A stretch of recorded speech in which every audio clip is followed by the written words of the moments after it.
That's great, thank you. So welcome to the meeting of the Children and Young People Scrutiny Committee. The agenda papers and other relevant information for this meeting are available for public viewing on the Herefordshire Council website. The Council is streaming this meeting live on the Herefordshire Council YouTube channel and are also making a recording. The recording will be available through the Council's website shortly after the meeting has concluded. Other attendees are permitted to film, photograph and record our public meeting, providing it does not disrupt the business of the meeting. If you do not wish to be filmed or photographed, please identify yourself so that anyone who intends to record the meeting can be made aware.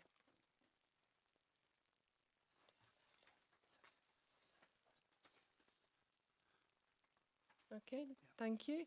To ensure the recording quality is maintained, could members speak as clearly as possible and keep background noise to a minimum and ensure that mobile phones and other devices are turned to silent.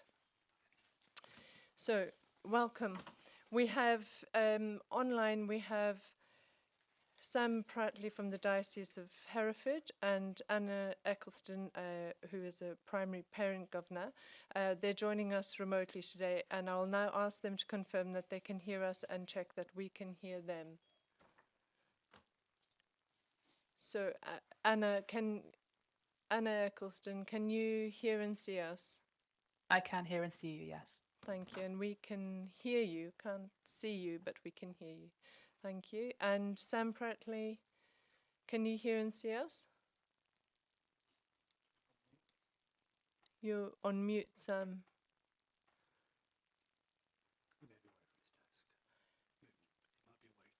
Okay, if we can check in on Sam in a minute, please. Right.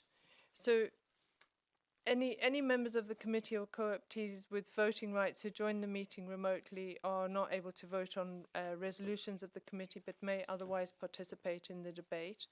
Do we have anybody else joining us remotely today? No, nobody. Fine. And we have a number of officers and other attendees present, and thank you very much for coming and welcome. I will ask you actually to introduce yourselves as we come to the specific items as needed. Have we had any apologies for absence? We've received apologies from Councillor Robert Highfield and Jan Francis. Thank you, and I believe that Daryl Freeman is expected to be late. Yes, he will be joining us approximately 45 to 60 minutes into the meeting. Right, thank you. Are there any other apologies? There are no other apologies. Right, and any named substitutes? Do we have details of members nominated to attend the meeting in place of a member of the committee? Councillor Frank Cornthwaite will be substituting for Councillor Robert Highfield. Thank you. Do we have any members of the committee who would wish to declare any interest in respect of any items on the agenda?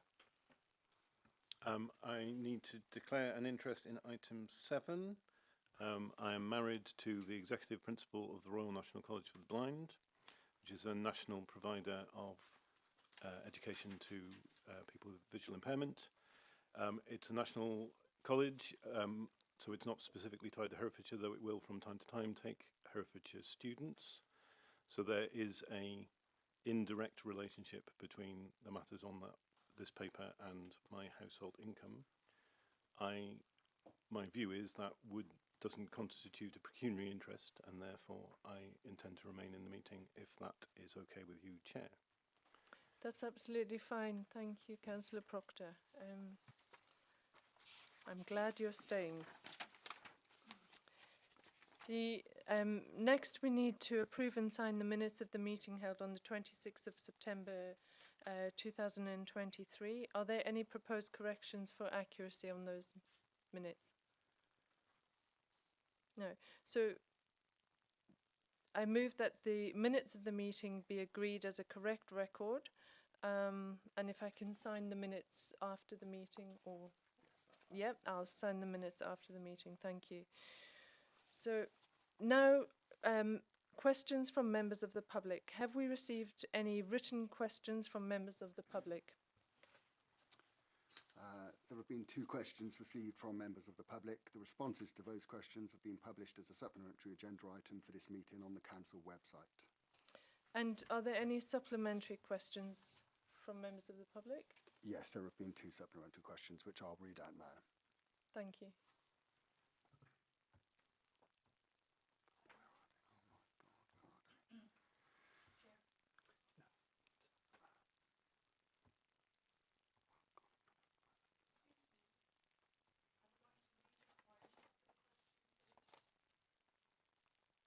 Okay. Would you like to read out your question? Okay, thank you. Would you like to come forward so that you can be heard? Thank you.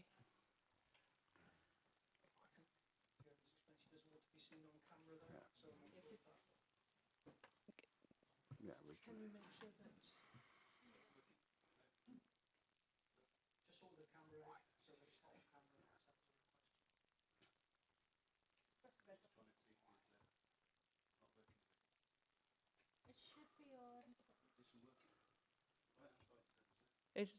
It's the right hand side. It's apologies. The very new system. Some technical issues.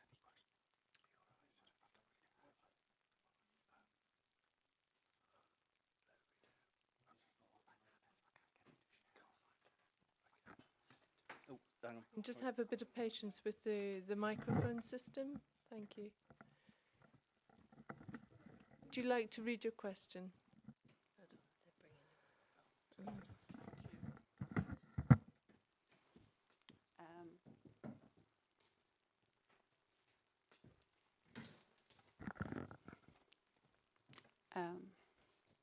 The response states, our current approach and the recently relaunch of our permanency strategy is having an impact.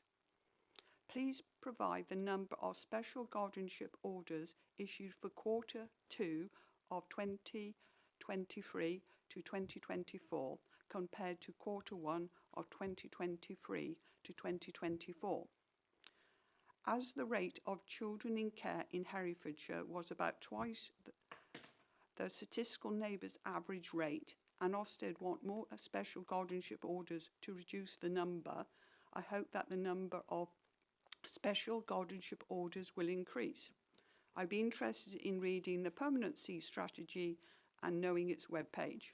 Finally, the latest improvement plan, 7th of June 2023, that was presented to the committee 18th of July 2023, is still not linked to the web page www.herefordshire.gov.uk social care support children's services improvements, but an earlier version 12th of December 2022. This is despite, I recall, our response to the previous public question that the current version would soon be linked. Shall I repeat the actual question? Please provide the number of special guardianship orders issued for Q2 of 2023 to 2024 compared with Q1 of 2023 to 2024. Thank you. Councillor Powell, are you able to answer that question? Thanks. Can you hear me okay? Is it working? Thank you for the question. It is obviously supplementary and came, not a particular issue, but it's come at quite late notice, and there's a number of legs to the question, so we'll provide a written response to it. But importantly, I think it's important to say that you've identified there perhaps what I would call some housekeeping issues, so a commitment to things being published on websites in a timely fashion. So as well as providing a written response to those legs, I will also take an action away to have a discussion about making sure that we do, as a system, provide in a timely fashion to those commitments. Right. Thank you. Thank you very much. I believe we have another supplementary question which we're actually going to read out because there are some unusual circumstances and the questioner is unable to make the meeting due to car trouble. Is that correct? That's correct, yes. And the question is a supplementary question from Miss Hannah Curry. The question reads as, life story work is different from lifelong links which involve people other than the birth family. You have not definitively answered how many care leavers benefited from lifelong links, However, I gather that none of the 105 children and young people who were left care in 2022-23 benefited from lifelong links. Web page https www.leeds.gov.uk/1-minute/guides/lifelong/links. Stresses the importance of lifelong links and includes the Children Act 1989 states Schedule 2, paragraph 15, the local authority has a duty,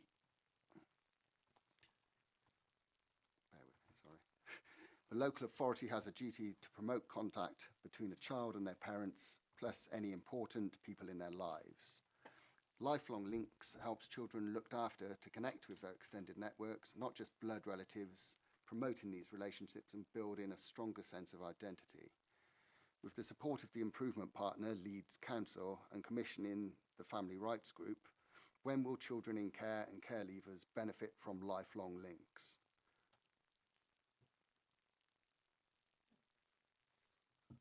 Thank you. Councillor Powell, are you able to answer that question, please?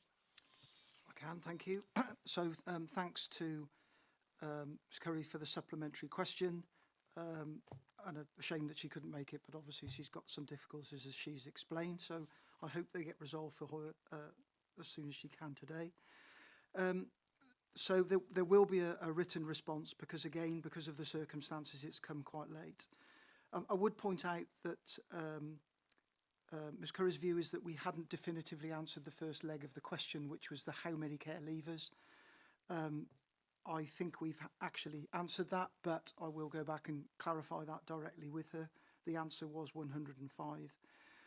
The second leg of the question, which is why we need to provide a written response, is to do with the fact that currently the Lifelong Links service is not commissioned by Herefordshire and therefore it's not available to families locally. So obviously we would need to have a discussion to be able to provide that written response. So there's my commitment to do that.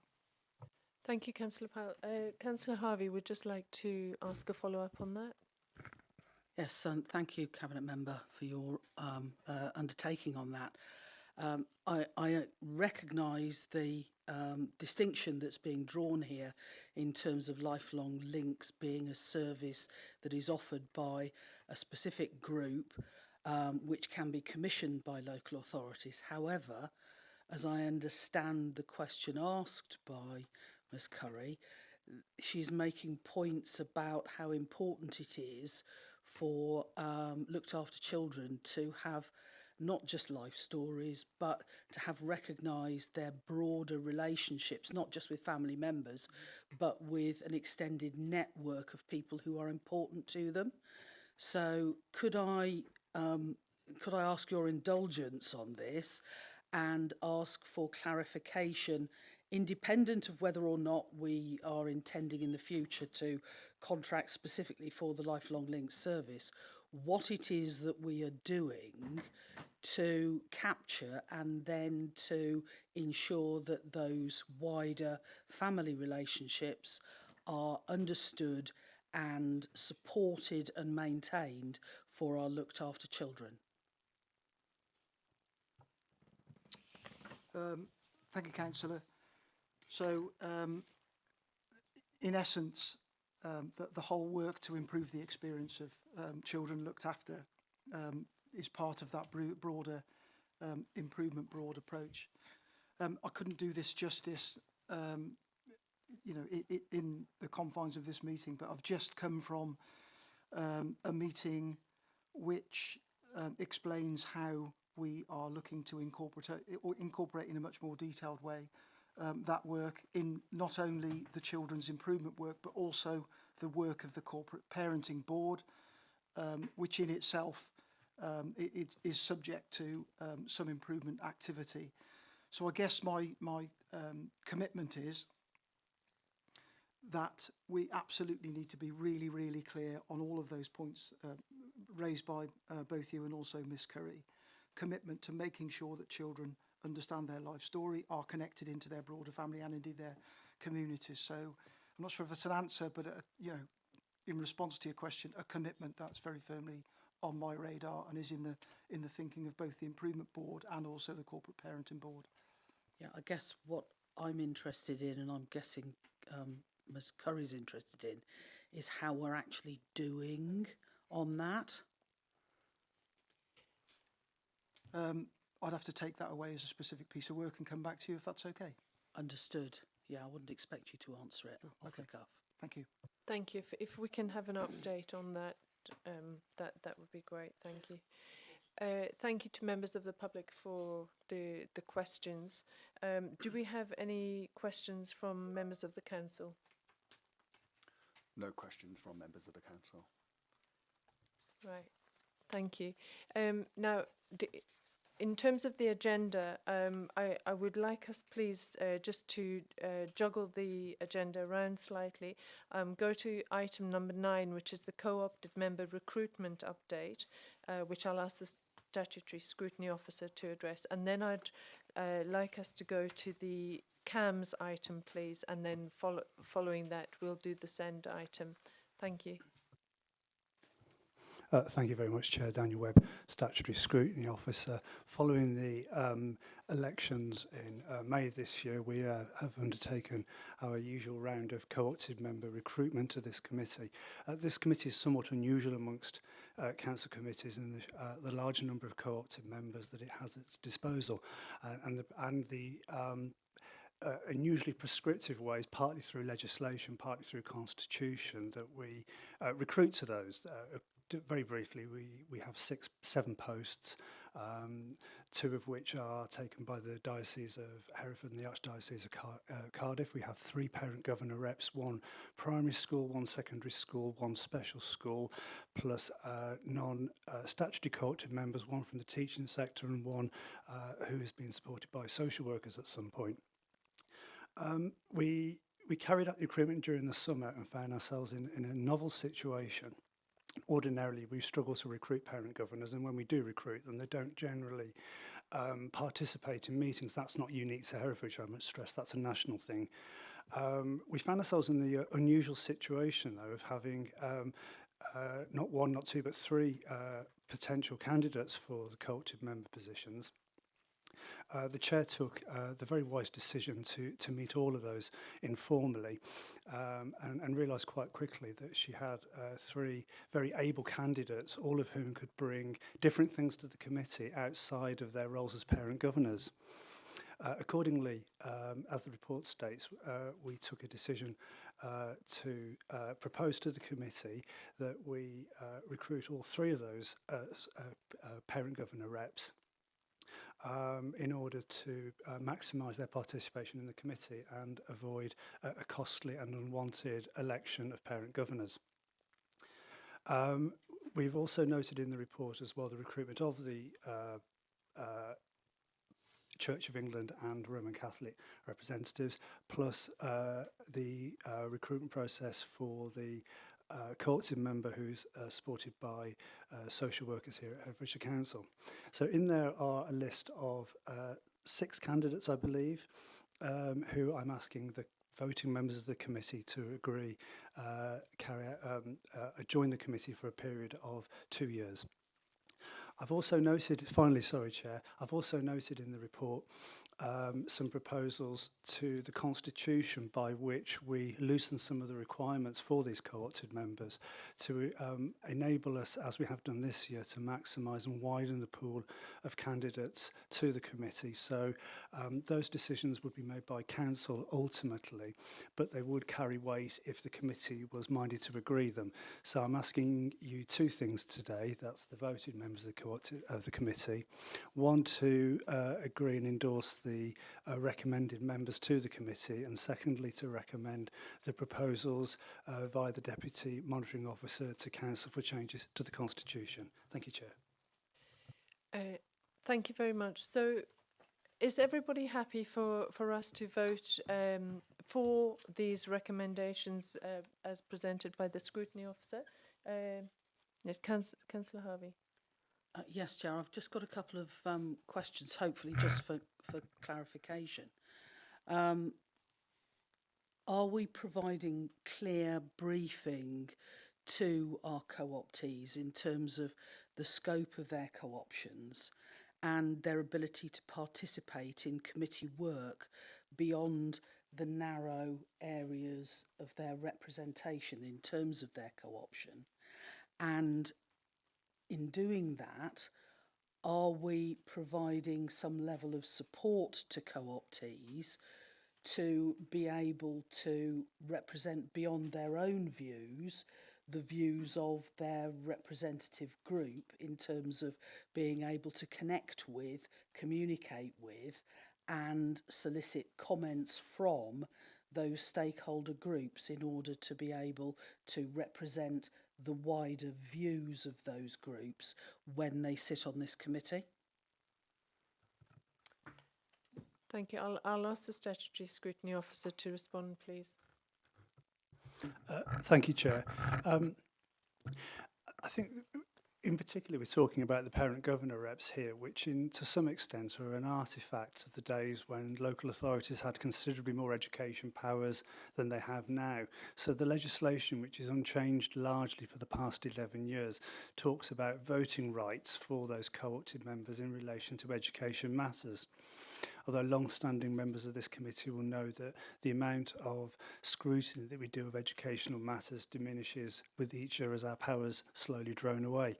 So in that respect, we have almost half of our co-opted members who are here essentially to represent the school sector, and in doing that we lose the opportunity to have representation, say from health partners, for example, which is obviously an area where we have ever-growing responsibilities, particularly around public health. So in that regard, I think we've been very clear to the candidate members about the changing nature of the committee, their relatively limited role as dictated by legislation, and the chair's intent that nonetheless the co-opted members should should become full participating members of the committee and receive all of the support in terms of briefings and opportunities for personal development that elected members would have in the context of this committee. So yes, I am confident that the co-opted members that we have around the table today who we're proposing understand their role, understand their formal and official role, understand the changing nature of the committee and the culture that the chair wishes to inculcate amongst co-opted members and the committee as a whole. Thank you. That's great. Councillor Quanthwaite. Could I just ask Scrutiny, reference the representatives we've got from Hereford Diocese and is it the Cardiff Diocese? They represent particular. I think what I'm going to ask is relevant to Hereford Diocese. Does that include all non-Church of England schools other than the Catholic schools, so that the independent schools in Herefordshire are also covered? Yeah, thank you for that. The Roman Catholic and Church of England representatives are with us through government statute. Namely, if as Herefordshire has a Church of England school, we're required to have a Church of England statutory representative to the committee, and the same applies for the Roman Catholic Church as well. So they represent the diocese and its education responsibilities, not all schools, only those that fall within the remit of the diocese. Other schools are represented through the parent governor reps that we have around the table. Thank you. Does anybody else have any further questions about that item, or no? So could the voting members please indicate whether they are for the recommendation to adopt the co-optees? Thank you. I think that's everybody. So obviously nobody. Sorry, and also, are you for the recommendation to adapt the Constitution as suggested by the Scrutiny Officer?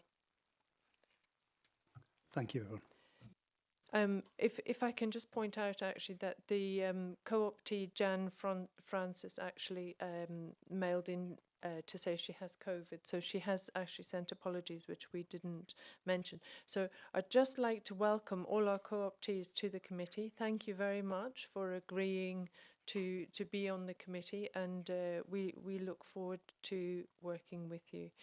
But I think it might be helpful when you do speak, if you could just introduce yourself, and that would be great. Thank you.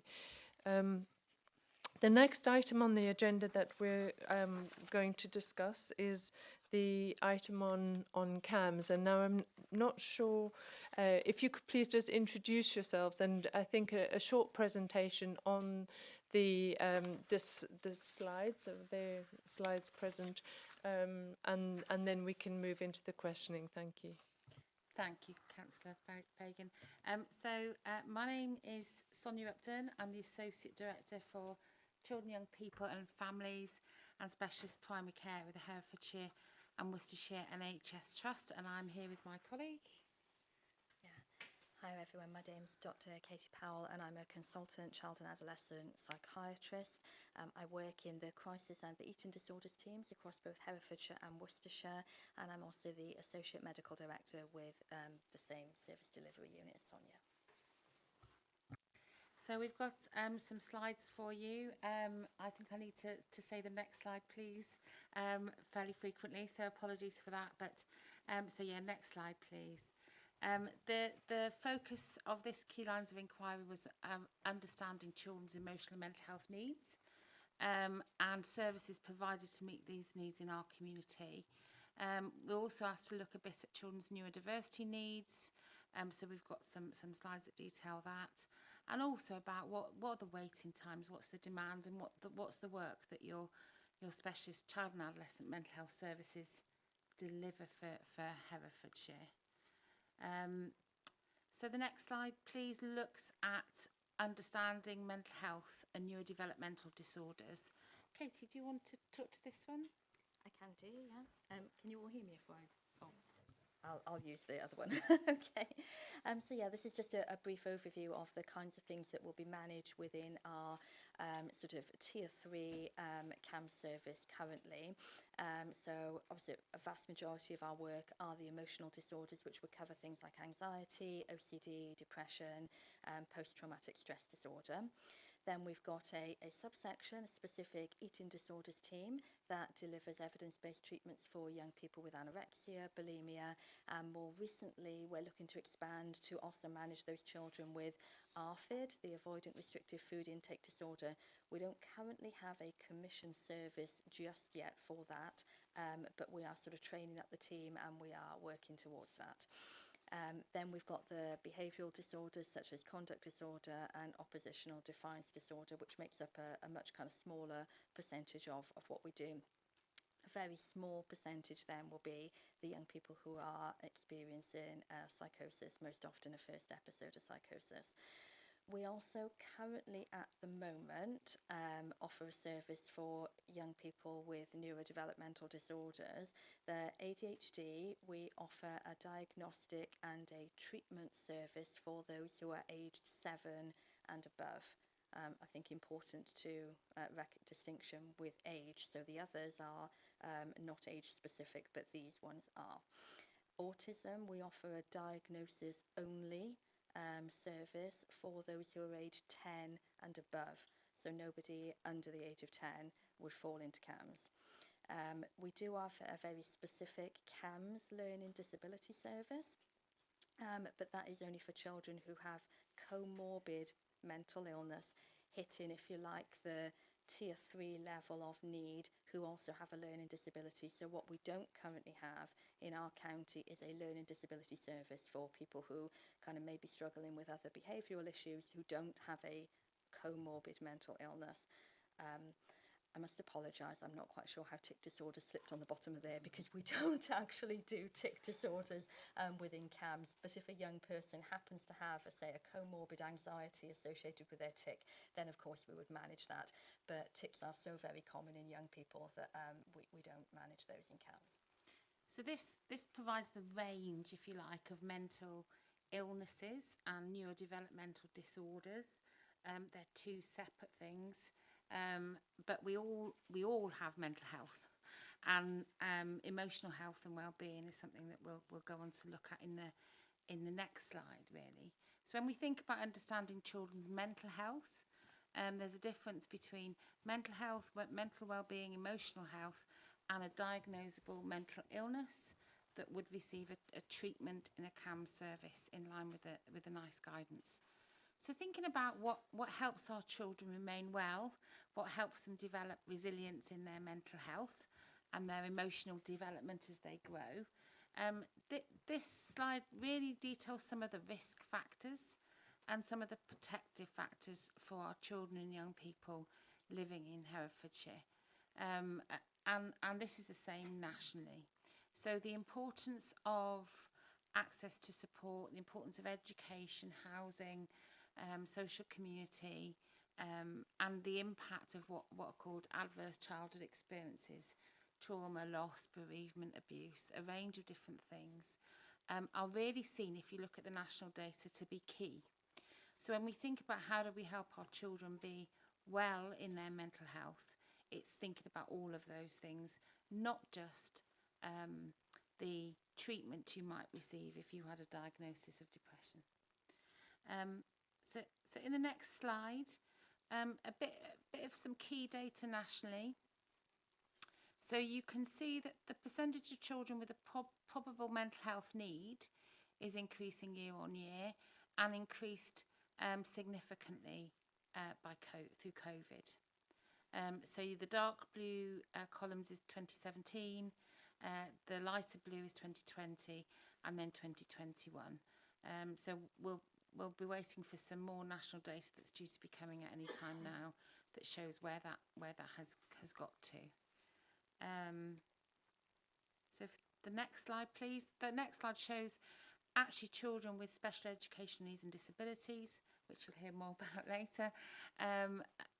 Those children are more likely to have emotional and mental health needs, and COVID had a significant impact on that population of children and young people. Similarly with eating disorders, there was a significant impact of COVID, and there's research nationally on what that might be about. But we saw a significant increase in children with anorexia nervosa in particular.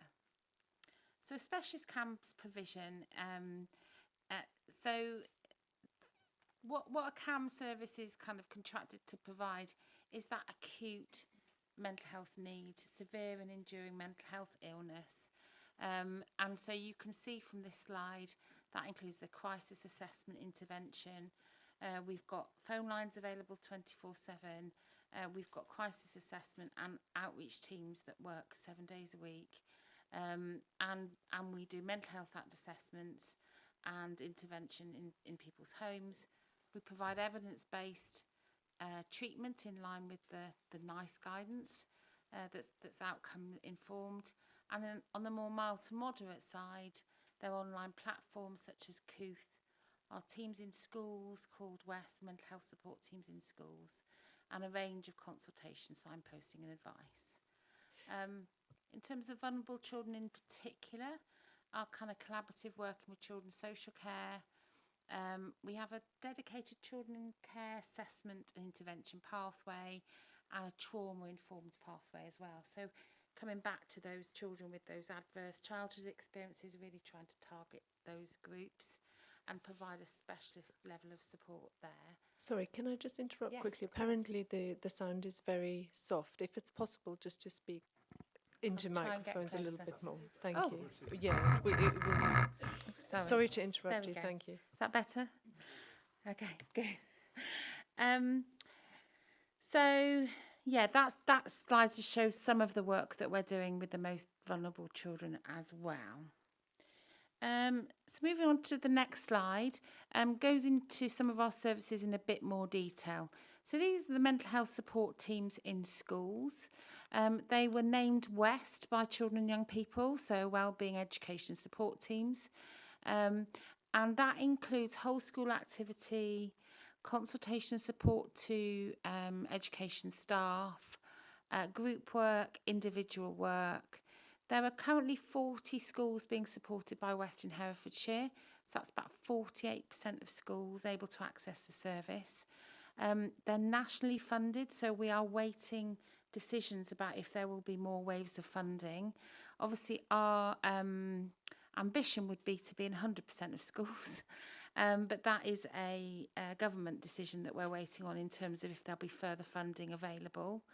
And the outcomes nationally of the mental health support teams have been very strong, very positive. So we're hopeful that that might come our way in the next few years. And the next slide. So this is a visual of what the CAMS service does. So a range of professionals, that kind of multidisciplinary, multi-agency working. And it covers all of those things in the bubble. So the blues are the mental health provision, the type of presentation that we would work with. And the greens are in Herefordshire, some of the neurodiversity work that the service provides, some of that through custom and practice, and we'll go on to looking at how that's developing. Inpatient hospitals for children's mental health are provided in the region, but not within Herefordshire. So we use them very rarely, and we really focus on supporting children and young people in the community, and which has the best outcomes. So keeping children with their families, their peers, their school, and so on. So we have an intensive team that works with children in the community to keep them safe. At the moment, we have one young person in an inpatient unit for Herefordshire. So they're the kind of treatment offers that we offer. The next slide, you'll see for our specialist community CAMS provision in Herefordshire, the referrals over time. So it's an ongoing increasing trajectory of referrals. Some spikes and bumps. We regularly have a dip in referrals during school holidays and an increase when schools return. So you'll see, but overall an ongoing trajectory of increase. And that matches a national picture. On the next slide, so some of our teams. So our mental health support teams in schools are the West teams. We're meeting targets. The average rate for that for individual work is 6 weeks. Our staff are in those schools every week and engaged with the leads for mental health. So there's a separate project that's happened nationally for each school to have a mental health lead, and there's been training available nationally for those teachers and mental health leads. And we work closely with them, think about what's the whole school approach, what might parents need, young people need, teachers need, and so on. Our Couth, we commission Couth, which is an free online counselling service. And they have online forums, chat room functions, advice and counselling. And we get a regular amount of users from Herefordshire. Our youth team, so this has been a new project, and very much about supporting the most vulnerable children, either transitioning out of services or between services. Our learning disabilities team, so this again is a very small team, particularly focused on children with a learning disability who've also got a comorbid mental health need. Our next slide goes on to our crisis response. So this is 24/7 crisis response. We're meeting our targets in that, so we can provide a really urgent, immediate response to those children who need it. And our eating disorder service, as Katie described earlier, particularly for children with anorexia nervosa, bulimia nervosa, and other eating disorder presentations. There's a different target for this, so this is a routine referral, has to start treatment in 28 days and an urgent in 7 days, and we're meeting those targets as well. And for our general locality team, so if you like everything else within their anxiety, psychosis and so on, we've got equivalent of 19 staff and we're meeting our targets with an average wait of 10 weeks. The next slide, please. So this then looks much more at the neurodiversity presentations of ADHD and ASC. And there's been a historical custom and practice for us providing some assessment and diagnosis for these children and young people.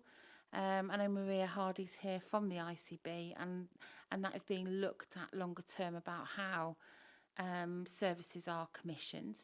But for ADHD, our average wait for that diagnosis and treatment is 4 weeks, and that's for young people aged 7 and above, with or without a mental health need.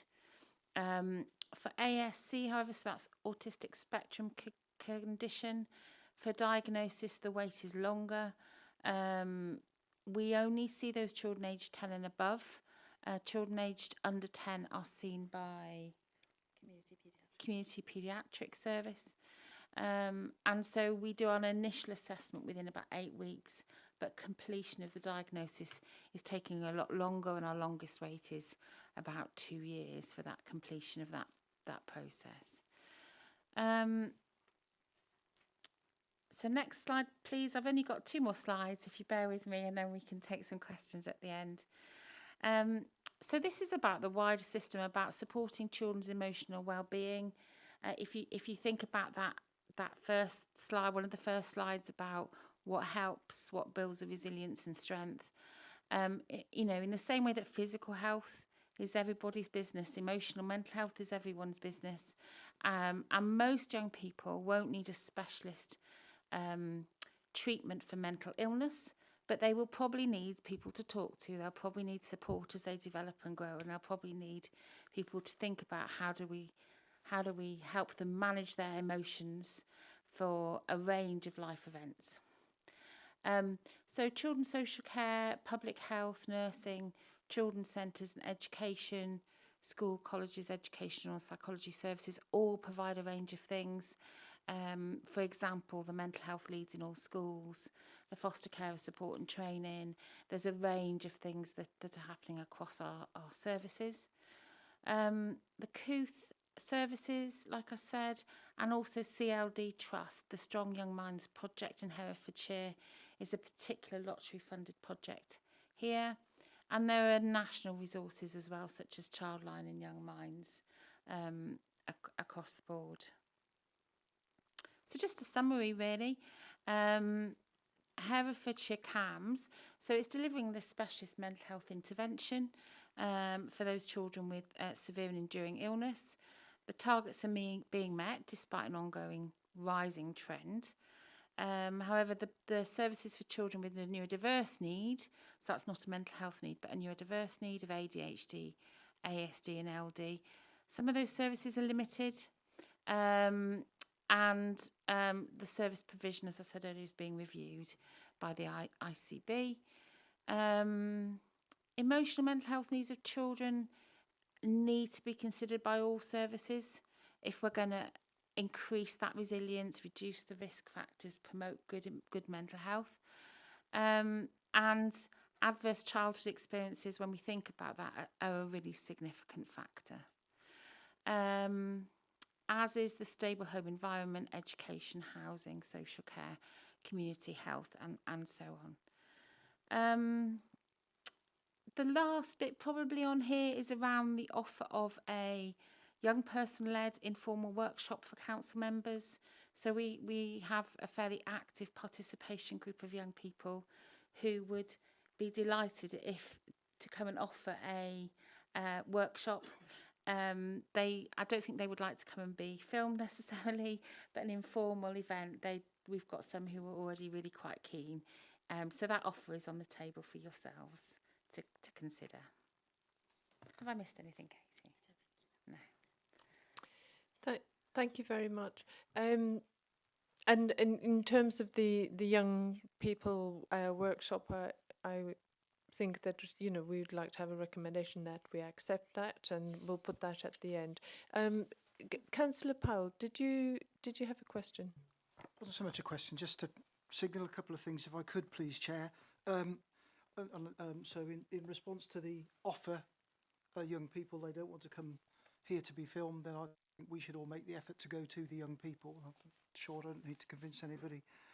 That would be the right thing to do. I just wanted to signal, if I could, hopefully give some assurance to Scrutiny about some of the connectivity to the work that is taking place in the Children and Young People's Partnership Board, So really good to see Dr. Powell here, who I don't think is any relation, but by email I'm arranging to meet with Elaine Cook-Tippins, Deputy Associate Director from the Trust, and Dr. Powell about a range of issues, which includes some of those. So just to give it that assurance that there is that connectivity there.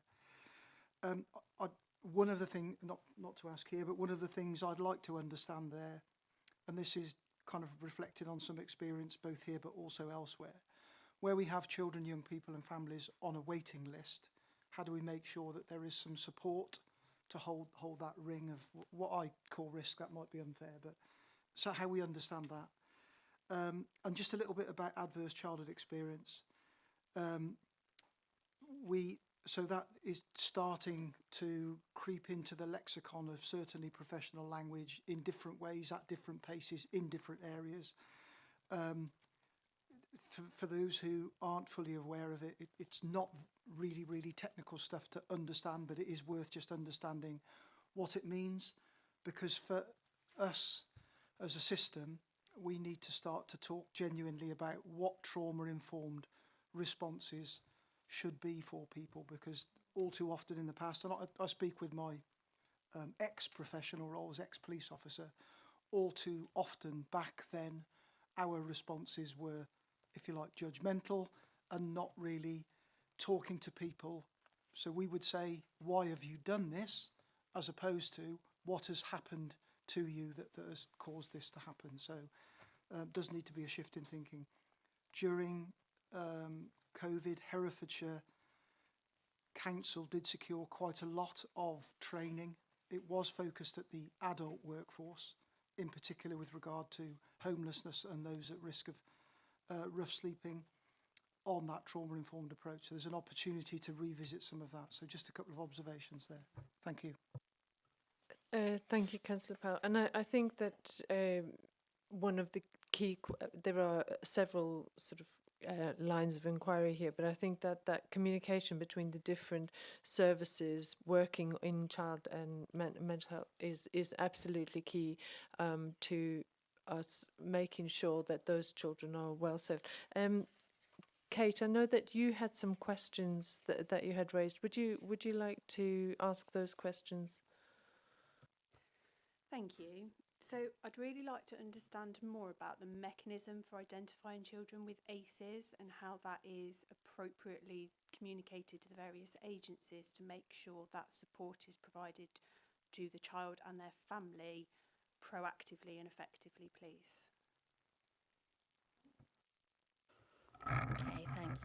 So when we undertake, if a child is accepted for a CAMS assessment, when we undertake an initial appointment, our clinicians who do those are very well skilled in what to screen for in terms of ACEs.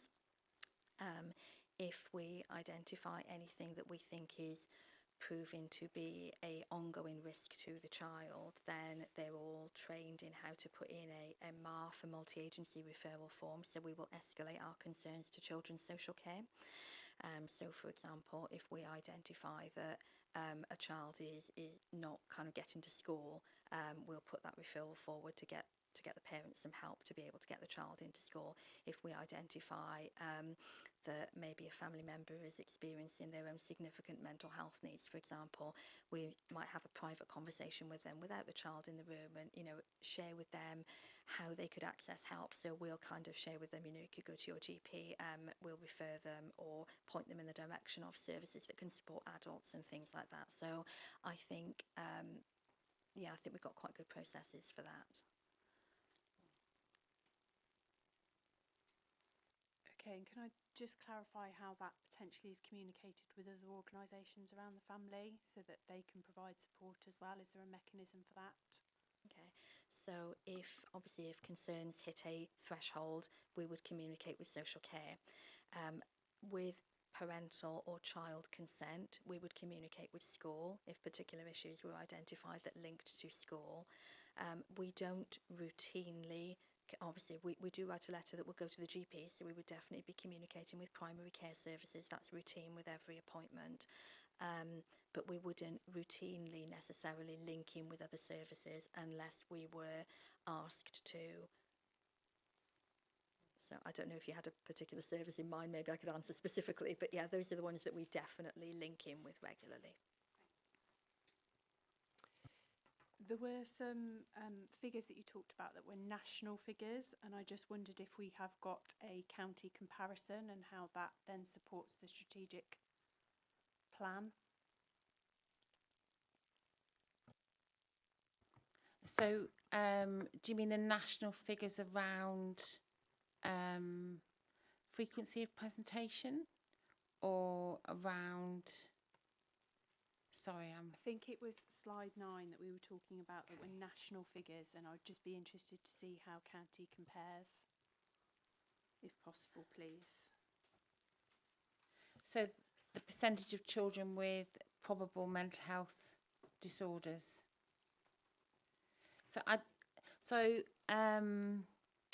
That's data provided by the Office of National Statistics, and that's something that we would look at in comparison to referrals. I don't think we've got anything necessarily equivalent locally.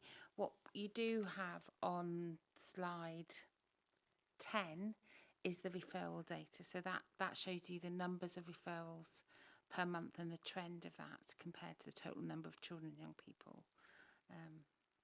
So I think the question is also, are we seeing the same upward trend as the national trend, which I think is what you're indicating? Councillor Kenyon, did you want to ask a question? Yeah, but I just wanted to, am I next in line? I haven't seen anybody else raise their hand. Kate, do you have additional questions? Do you want to finish them now, and then we'll... I have got one in particular that just follows on from what you were talking about in terms of the referrals, if that's okay. So obviously you've already identified that there are spikes and potential drop in referrals that correlates with school holidays. Particularly the summer holidays are very long, and obviously we really hope we don't go into another long lockdown like we did in the pandemic, but are there procedures or systems in place so that we can make sure that children don't fall through the net if they have sustained periods where they're not at school? Yeah, so children can be referred to the service from a range of different professionals, including their GP. So the majority of our referrals come through GPs, and there are also referrals via school. Interestingly, some of the national data seems to indicate that some children's emotional and mental health improves when they're not at school. So the pressure of school, of exams, of bullying, of a range of different things can correlate with some of that drop in referrals over the school holiday periods. But we also know that some children find those periods much more difficult, particularly children with neurodiverse needs who like routine and stability and predictability about things. So there is a variation across the board. But yeah, and we continue to promote all of those things as we come to the end of the school year with young people and so on. So yeah, I mean, we don't close for referrals. That's the pattern we notice, and that's a national pattern. That's not just here in Herefordshire. So it's very similar wherever you are. Okay, thank you. I think Councillor Davis was next, and then Councillor Kenyon, and then Councillor Proctor and Cornthwaite. Thank you. Yes, thank you, Chair. I just want to share a couple of experiences. At my age, you see, we're allowed. I would like to talk about nutrition. I haven't seen much to do with nutrition on your slides as such. And the reason I want to ask the question about it is because my personal experience of a tick with one of my children was quite bad until we discovered it was the amount of Weetabix he was having for breakfast. You had 3. Sorry. So once the Weetabix were swapped over for cornflakes, it was amazing how that tick just disappeared. Also with a child who came to see me in my professional role, I discovered it was different coloured Smarties. And as soon as that was eliminated from their diet, then they also cleared up as well. And I think it's very important to have a look at nutrition because we do tend to overlook it, particularly wheat and milk sensitives and those sorts of things. And then moving on to the next one, I had a young child come to me. His parents couldn't cope, and they brought him along because no home would actually consider keeping him. And the reason being, he discovered that every time he was a good boy, he was moved on. But when he was a naughty boy, he actually stayed in that family because he liked that family. So that was quite interesting. And that went for years being undiscovered. Thank you, just sharing that. Thank you. Councillor Kenyon, did you have a question?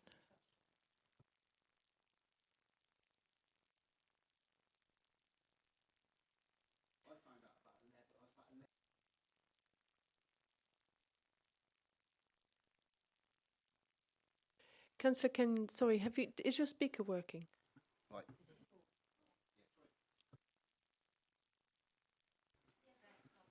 Right, brilliant. It wasn't working before, so fantastic. Herefordshire, you're here in Herefordshire, you're Herefordshire and Worcestershire. Are there any differences in waiting times and the service that children in Herefordshire get to the children in Worcester get? I know there's experiences with other things where Worcester do far better and there's a lot more money spent there. So I want to know, are Herefordshire, we getting our fair share? Yeah, I can answer that. Simply Herefordshire are doing better than Worcestershire. So our waits are shorter. Our investment in things like wellbeing education in schools is stronger. So in 48% of schools in Herefordshire and about 35% in Worcestershire, because of where the funding has gone. So overall, I think Herefordshire is doing very well actually. That's good news. The slides are excellent. I'm not a fan of death by view by slide, but I was looking at the workforce as well. It was great. You're showing what losses you've got, what spaces you have got. I'm still concerned is that there's 20%, 23% in some of these areas, which is quite alarming, really, as I feel they are. And I'm a big advocate for pastoral care in schools. Every time I'm in this meeting, these lot over here are probably sick of me saying it, but why not try and cut the snake of the head off in schools and have more pastoral care in schools so they're not getting to the point where it comes. There is a lot. I know my daughter's just gone up to secondary school and some of her friends are really, really anxious, aren't going to school. They don't want to go to school. They've gone from the little school to the big school, and this is part of this. These individuals are going to end up seeing CAMS. Now, if there's pastoral care there, people want to listen to them. They're at that point, that's what we should be concentrating on. Rather than fill in your spaces you've got, you say there's leads in schools, there's teacher leads and that sort of stuff, and they do a fantastic job, they do, but they've also got another job. They're teachers. So if you have someone that does pastoral care of that alone, I feel that our children in Herefordshire would do better by it. So that's the point. Absolutely. I mean, I think we would really be supportive of all of those things across our system. Youth centres, pastoral support in schools, a range of different support for parents, for families, for carers. All of those things help young people get what they need when they need it, and prevent and promote good mental health, good emotional well-being, including physical health intervention. We know the connection between physical health and emotional mental health. The importance of family centres, Sure Starts, wider things as well to support the family, to support the child's development, is really recognised. So, yeah, that's exactly what I want to hear more than seeing slides. Yeah. So my final question to you is, if you had all the resources, the money and the staff you needed, or were able to wave a magic wand, what would you do differently? I don't expect an answer now, but if you could email and say the things, your wish list and how we can make this better, I'd be really interested to know, because if we know that, we can then aim towards it. I mean, I would say if you want our young people to talk about that, they would love to in a workshop. I'd be really interested in what they're going to say, but I think for a lot of them, it's about housing, it's about youth centres, it's about someone that can talk to me when I need to talk and listen and help my emotional development. So but I'm happy to take that to the young people you'd like that to be included in the workshop that we're proposing. Thank you. Thank you. And I think the issue of schools is, something that there are quite a few questions around this, and the role of the West, the West scheme. So I'm sure we'll come to that. I know Councillor Proctor, you had a question, and then Councillor Cornthwaite, and then Anna Eccleston. Thank you. Yeah, I wanted to follow on from the conversation we're having with Jim there. So all of these things that we as a community or a system, or however we describe it, could be doing that would be helpful for young people's mental health. Would we expect to see that reflected in a reduction in referrals to CAMS? I mean, how much of the pressure on the CAMS system is kind of intrinsic to the way that humans are, and how much of it is a manifestation of how we run our county? So I think it's kind of really important thinking about what comes through to us in CAMS. We are a little bit of a catch-all for everything kind of mental health related. I spend a lot of time talking about the difference between mental health, which is something that we all have, the same as we all have physical health. And largely, just like Councillor Davis was saying, we can take care of our mental health with the same things, good nutrition, good exercise, getting out and about, socialising, not spending too much time on the screen, etc. It's all the same. Versus mental illness, which is thankfully few people have, and it's those people only that need to find their way to a CAMS service. And then there's a separate cohort that maybe the learning disabilities and the neurodevelopmental, who have specific needs but not in the arena of a mental illness. I think the difficulty is that there's a kind of general understanding out there that if you have any mental health difficulty or neurodevelopmental difficulty, you have to get to CAMS. And so I guess if there was a way of supporting us in changing the narrative out there, that, there is a lot you can do, there's a lot schools can do, there's a lot universal providers can do to encourage good mental health before we reach the stage of having a mental illness, that would be fantastic. I think one of the difficulties is, as you say, people don't quite know where to take their issues, and I think that's where the role of the work in schools is absolutely crucial. But also what we have is a massive cohort of children who are suffering with ADHD or autism spectrum disorders, that actually there's no place for them to actually get the assistance that they need. And I think that's one of the difficulties that's sort of been flagged up, is that a 2-year wait for a diagnosis can actually cause enormous havoc for a child, a school, a family.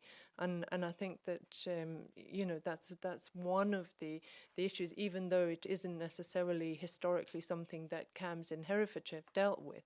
It's definitely something that's been flagged as a need. So I think there will be questions around how we actually address that, so that we don't sort of, those children and their families and their schools all sort of slide into a pit of despair because there's nowhere for them to go. Councillor Cornthwaite, did you have a question to ask? And then Anna. Thank you, Chair. So looking at the slides where you talk about meeting targets and then giving us an average wait time, one question would be, who sets the targets that you're trying to meet? So some didn't have an actual, you said meeting targets on Couth Online Counselling Service and on CAMS Youth Team. It didn't say what that target was that you were working towards. As a corporate parent, I look at things relating to children, as with 16 grandchildren. I have concerns about any one of them if I thought they weren't being looked at immediately when they've got a need. So and then I look at a 6-week, start with the first one, 6-week average wait. Is somebody supporting that child from day one? As just one of the things I would like to know. And is the sort of that average wait, is that while that diagnosis is being worked out that that's what's wrong with that child.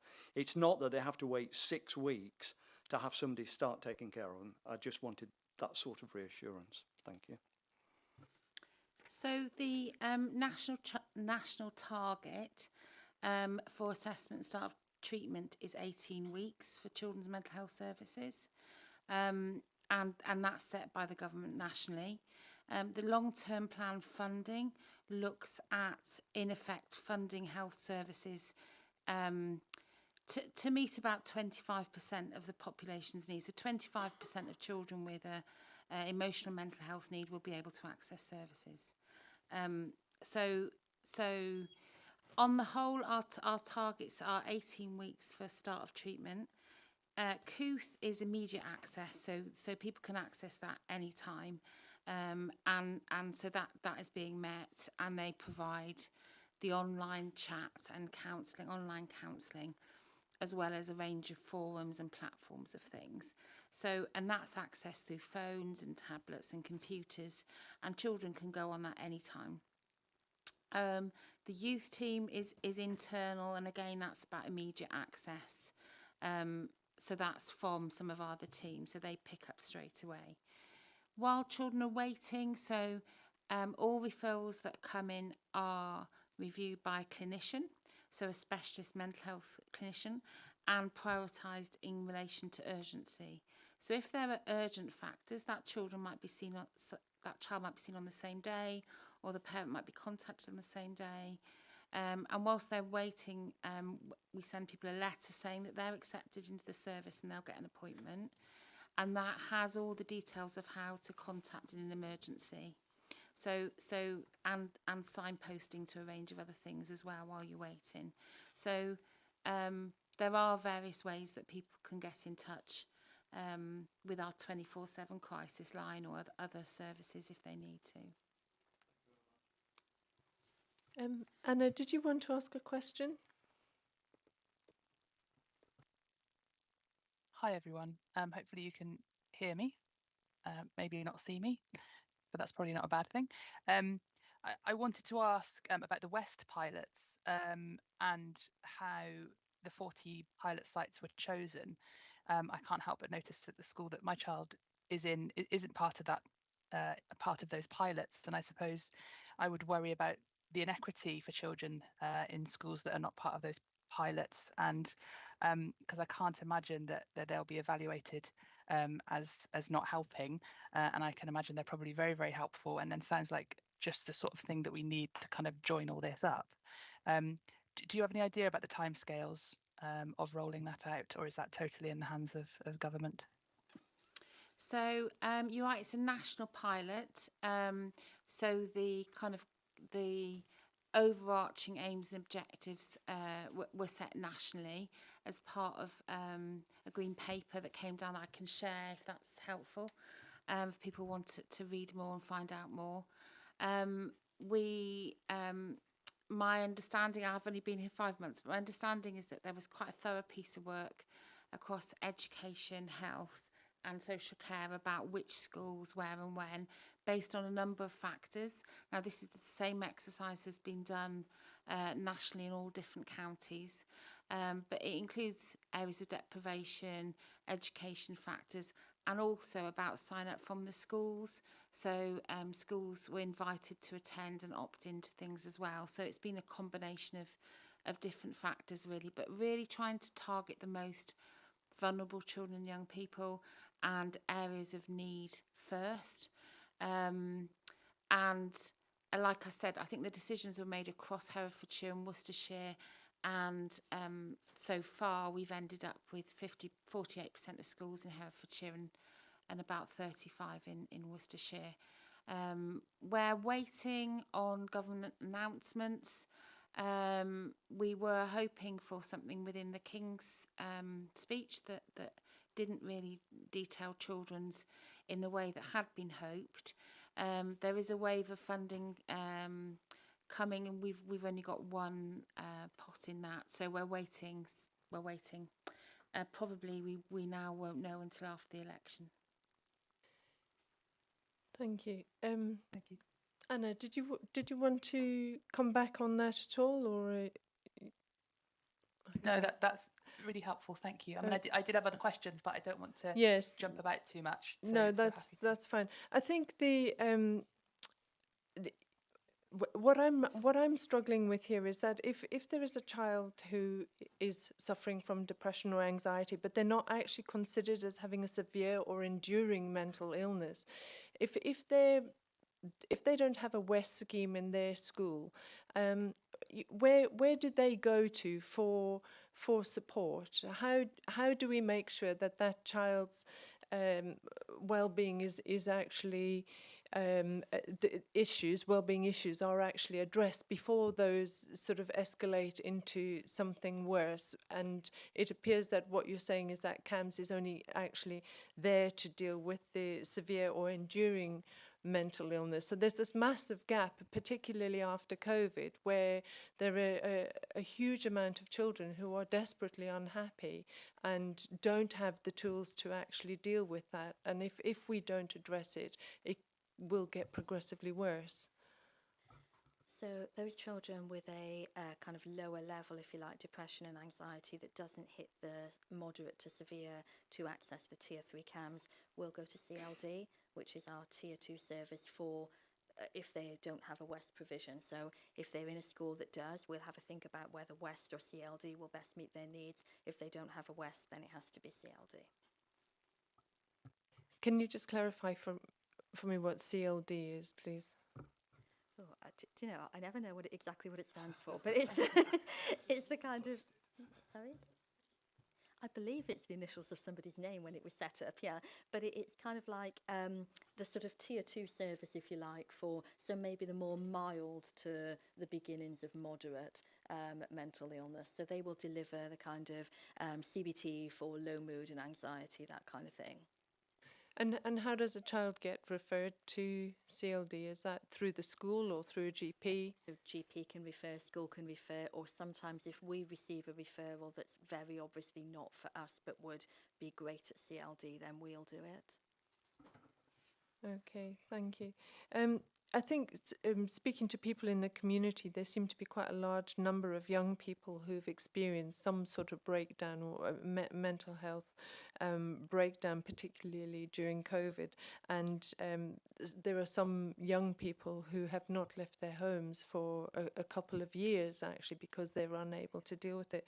And they've now become adults, those young people. And I'm just wondering, are those young adults now falling through the net because they haven't been captured either by a sort of child mental health service and are unable to access proper mental health services for young adults? So it's a little difficult to kind of speak for those who are over 18 because I guess they wouldn't come our way now. But I can offer assurance that if you're under 18 and stuck at home, then if you like, that we do offer at least an assessment service. If it's found that there's a mental illness need, then we will work alongside other partners, most often social care, because what we know is that kind of, if you like, bumping those young people back into a kind of more normal, it requires a lot of intervention from the people caring for the child, so the family around them.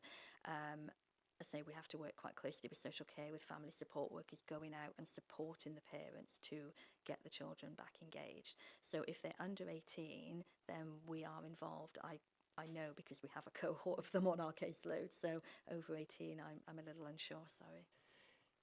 And I think it's about those transitions, really, isn't it, from child into adulthood?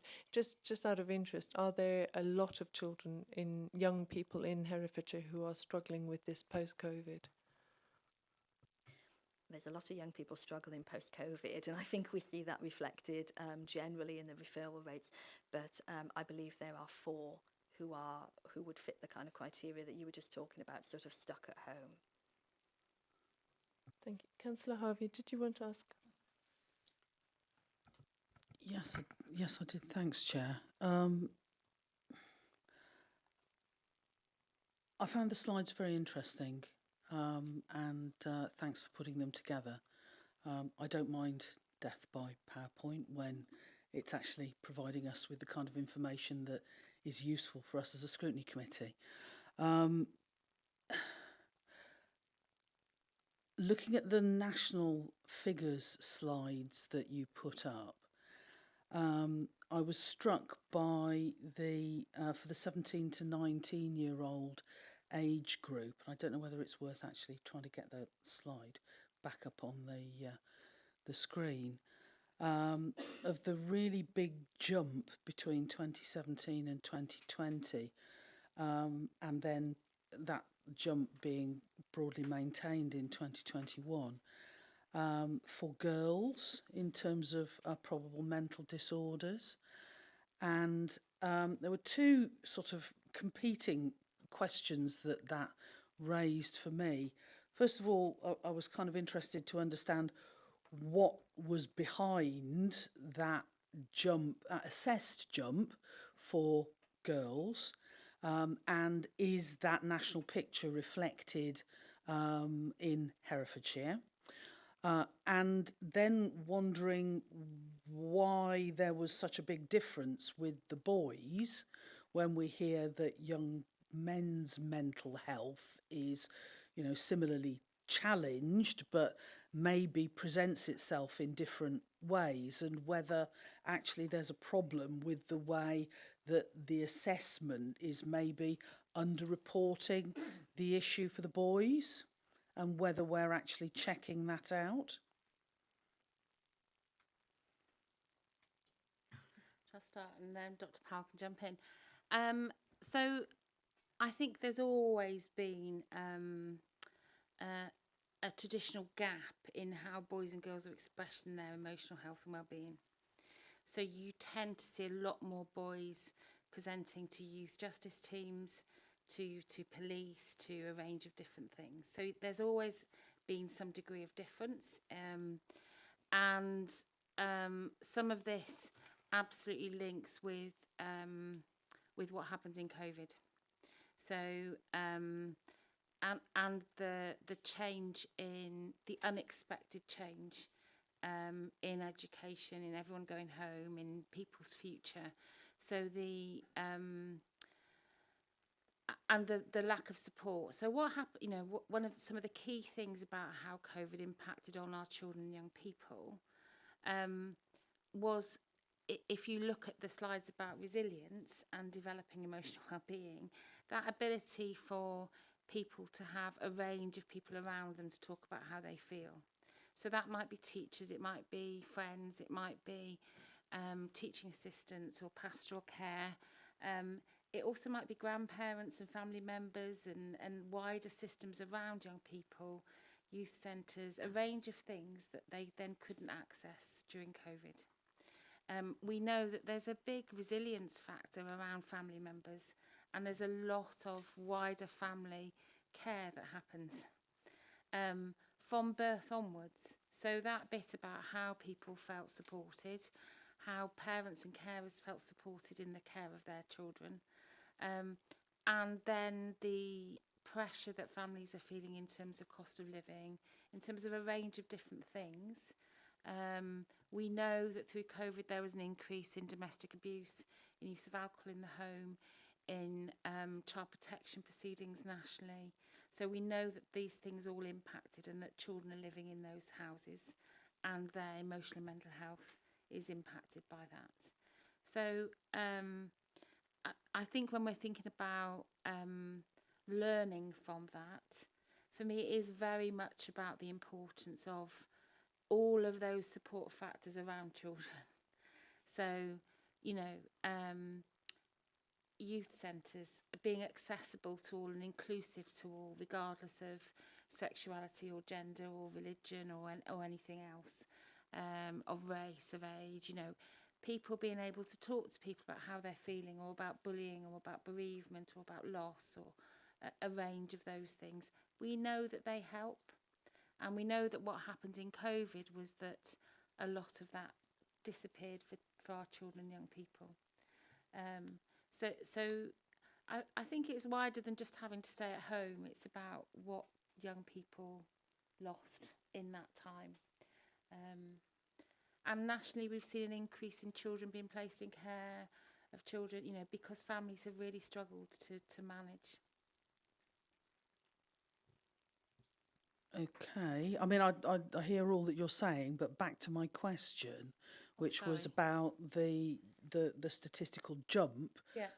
for the national figures between 2017 and 2020 for girls, whether that was reflected in the Herefordshire figures, and why we don't see that same jump for the boys, and is that a function of the way that we're assessing probable mental disorders between the sexes? So I think a big contributory factor to that is the massive increase in eating disorders since COVID, nationally and locally, has seen a 400% increase in presentations of eating disorders. Statistically, the numbers of girls far outweigh the numbers of boys. So the big jumps, you've had a 400% increase in the number of young ladies coming forward with an eating disorder that's not also been reflected in the males. So although you have seen also an increase in overall mental health, males and females, I believe that the big difference you're seeing there is actually largely the eating disorder component. Okay, I mean, I'd be interested to, you know, maybe if we follow the link on here, are we able to dive down into those figures a little bit, and are they broken out in a helpful way in the context of what you've just said? Yeah, absolutely. They're published by the Office of National Statistics, I believe. So yes, it's publicly available information. Yeah. Okay. Can I ask just another question? It's about all your targets, which, first of all, I was very cheered to see lots of 100% target met. And as I carried on reading them, I started to get a little uneasy because anecdotally, you know, we hear that there is a big problem with young people's mental health, and you know whether where parents or uncles and aunts, or if we're school governors, or just sort of wandering about in the community as elected members, we hear this a lot, and yet I was surprised to see you ding ding ding hitting your targets. And I just wondered, given that we hear as much as we do as councillors about how tough it is to manage the front door for children's services, and to manage demand in terms of social care and care services generally. I'm just wondering what it is about your targets, or how how the line is drawn between what CAMS is responsible for and what other bits of the health service are responsible for. You mentioned earlier paediatric team being responsible for children under 10 with autism, or children under 7 with ADHD. That means that you're hitting your targets when the figures that you've presented here to us are showing that in the last 2 years your referrals have doubled. So, I mean, I can answer a bit of that, and Maria might want to join in. I don't know if you want to join in at all, Maria, about the wider system. I mean, I've been here for 5 months. I've been hugely impressed with the Herefordshire CAMS team, I must say. I think they're a small group. We've got really low vacancy rates, and people routinely go above and beyond to make sure that we see people and we provide treatment and evidence-based treatment. So I think they are CAMS team to be really proud of, actually. I think there is a wider issue around what should a CAMS team see? What does a CAMS team do in terms of providing an evidence-based treatment for mental illness? And where are the wider gaps in the system around supporting children's mental health and supporting children with a neurodiverse need that isn't a mental health need? You know, a mental illness, there's evidence-based treatment according to NICE guidance that you will kind of have that treatment and get a lot better with something like CBT, cognitive behavioural therapy. That's very different from a young person with autism, where it's about a lifelong condition and adapting and changing an environment. So I think that's part of what you probably pick up, Councillor Harvey.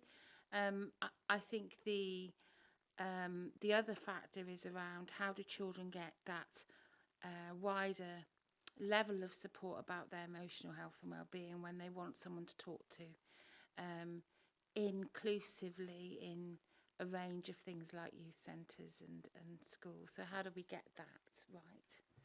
Okay, and if I can just follow up on that then, you've said youth centres. I think I've gone on to a second hand in terms of counting on my fingers. We don't have youth centres in the way that we used to here in Herefordshire, and I hope the Cabinet Member has got his ears pinned back and is listening on this one, because it's something that members of this committee, members of the public, councillors generally, have been raising as a concern for some time in the context of reinvigorating sort of edge of care and preventative type facilities that enable sort of the pressure cooker situation to have a release valve that may involve talking to somebody who's not a family member, who's not a member of the system, not a doctor, not, a teacher, but somebody who can be trusted as a listening ear. And, if we can look about how we actually start to recreate that network, I think it's really important for us, particularly when we've got as many young people living in deeply rural environments, having somewhere that's within travelable distance that they can go to, even just a couple of times a month, to socialise and to be with, adults that they can talk to, is really important. So thank you, Cabinet Member, for all the nodding that's going on there. And for me, listening to the presentation and the comments in the room, and some of the other work that this committee's done in terms of encouraging to do with our children's services, much greater use of the family relationships and day-to-day connections that our schools have with parents and with children.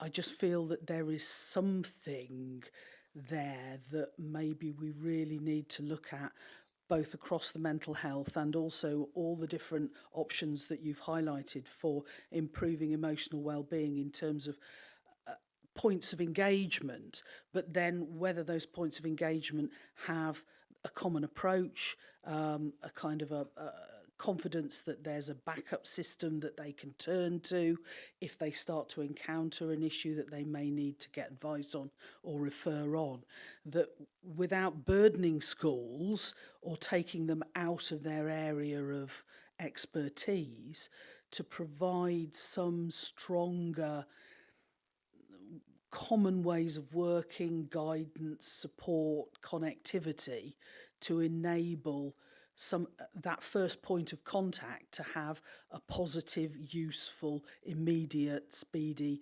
reaction to a problem that's developing, either to direct into the health system or into the children's services. But I just really feel that there's more we could do working in partnership with schools to take advantage of that strong relationship they have every day with parents and with children. And I don't think we're there yet. So I haven't got a recommendation other than that, can we consider looking at this in a bit more detail across, mental health and children's services, and see whether there's something that we can do that is going to work for everybody and get us a bit further down the road.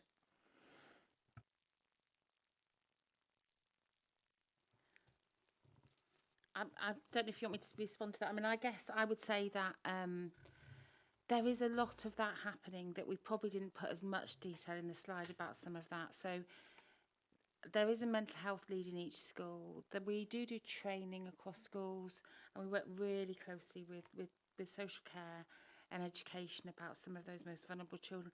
I think we can always do more, and I think there's potentially.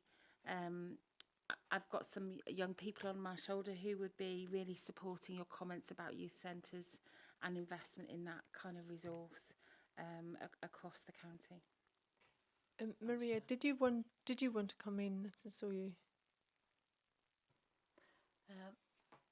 Yes, so I'm Maria Hardy and I work for NHS Herefordshire and Worcestershire Integrated Care Board, so a commissioning role predominantly, but also informed by the needs of our population. So in terms of Herefordshire, alongside the supports that have been mentioned today by both Sonia and Katie, each school also has a public health school nurse who is permanently attached to each school, so there's a named school nurse.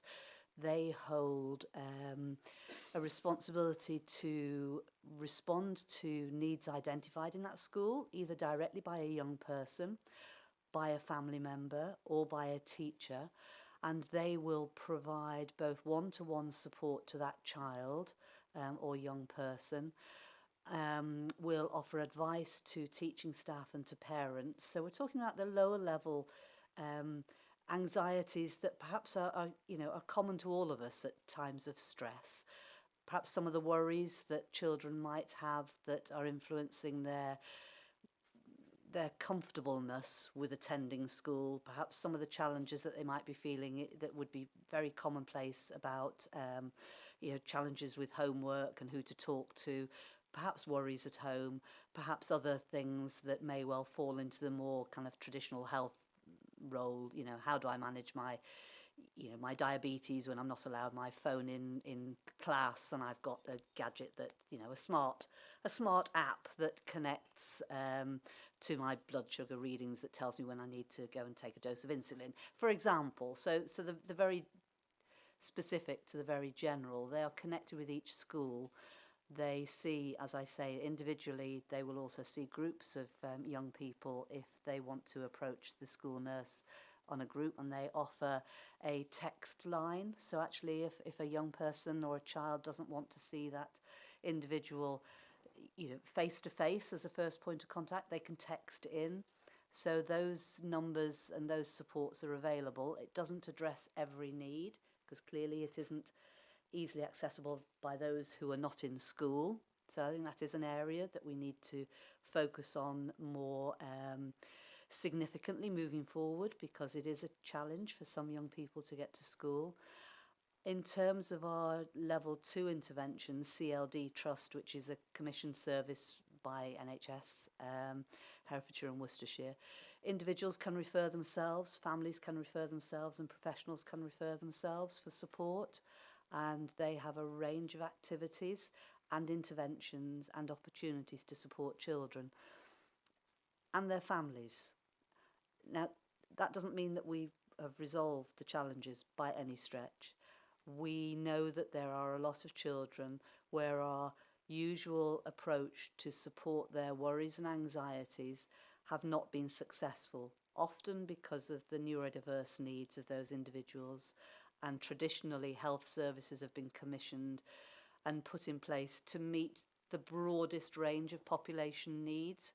And I think the increase of awareness around the needs of those who have neurodiverse needs, whether that's attention deficit hyperactivity disorder, whether it's autism spectrum, whether it is other types of need, have probably not been highlighted sufficiently. They are very apparent now, and without wanting to bore the committee too much, that there is an all-age autism strategy which has been consulted on and has significant recommendations for how we refine and redesign our pathway to support those children and their families much more effectively.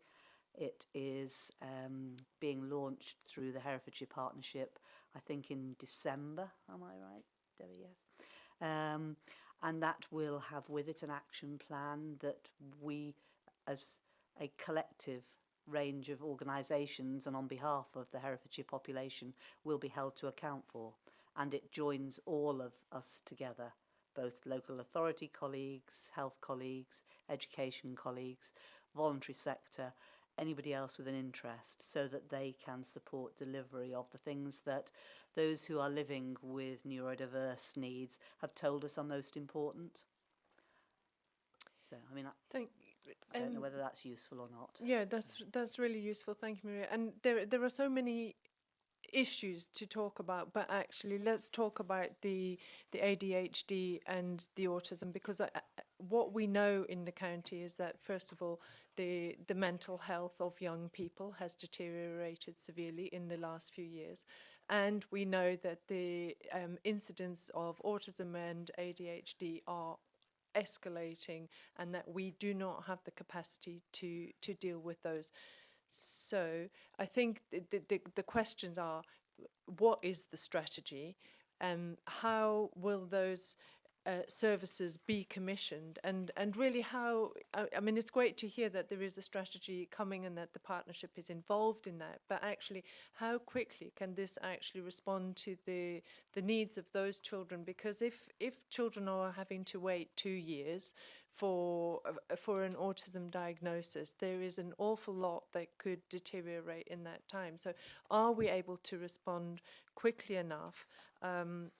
And if not, what can we do? You know, what can we do to escalate that? So I think that the issue around commissioning, I mean, what I'm not very clear about is why there's a historical practice in the county for autism spectrum is poor.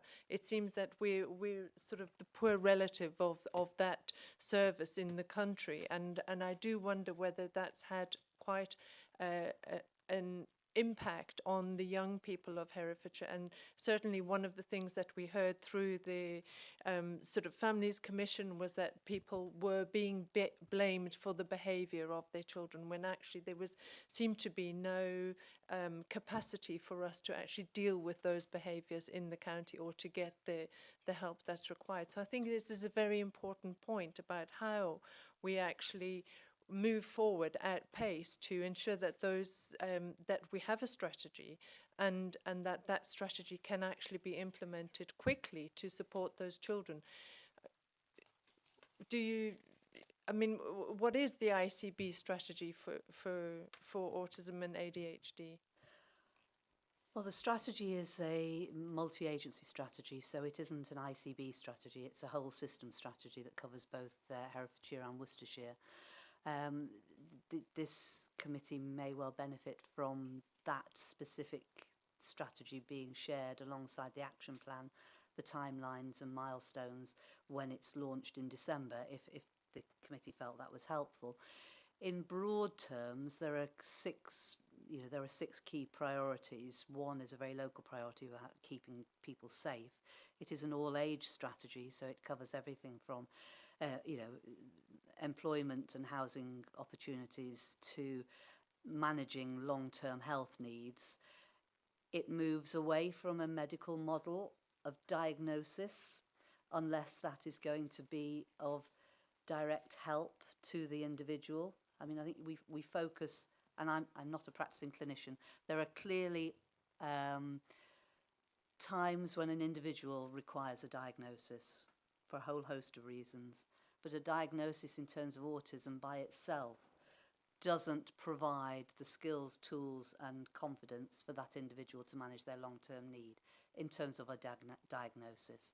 So there is, within the strategy, there is a focus on supporting people to develop the skills that they will need to manage their lifelong circumstances.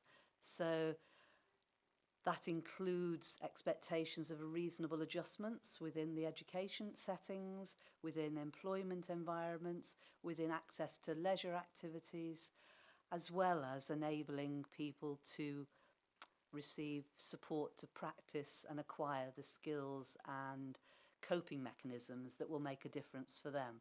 So the strategy moves from a much more into a social model of looking at need rather than focusing on diagnosis. And you know, I think we could spend a long time talking about it now. My suggestion would be for the strategy and the action plan to come to this committee if you felt that that would be helpful. I think that would be really useful if we can put that down in our sort of recommendations. Councillor Kenyon, did you have a question?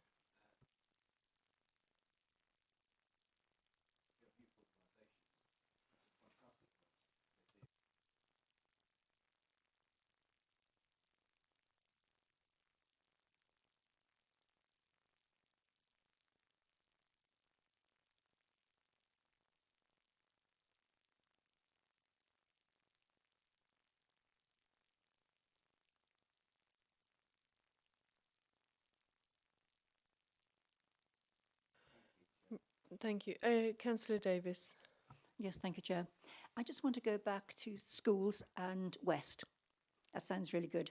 You said, I think, or maybe you didn't, 40% of schools took part in sort of like a pilot study, and there was a 48% take-up.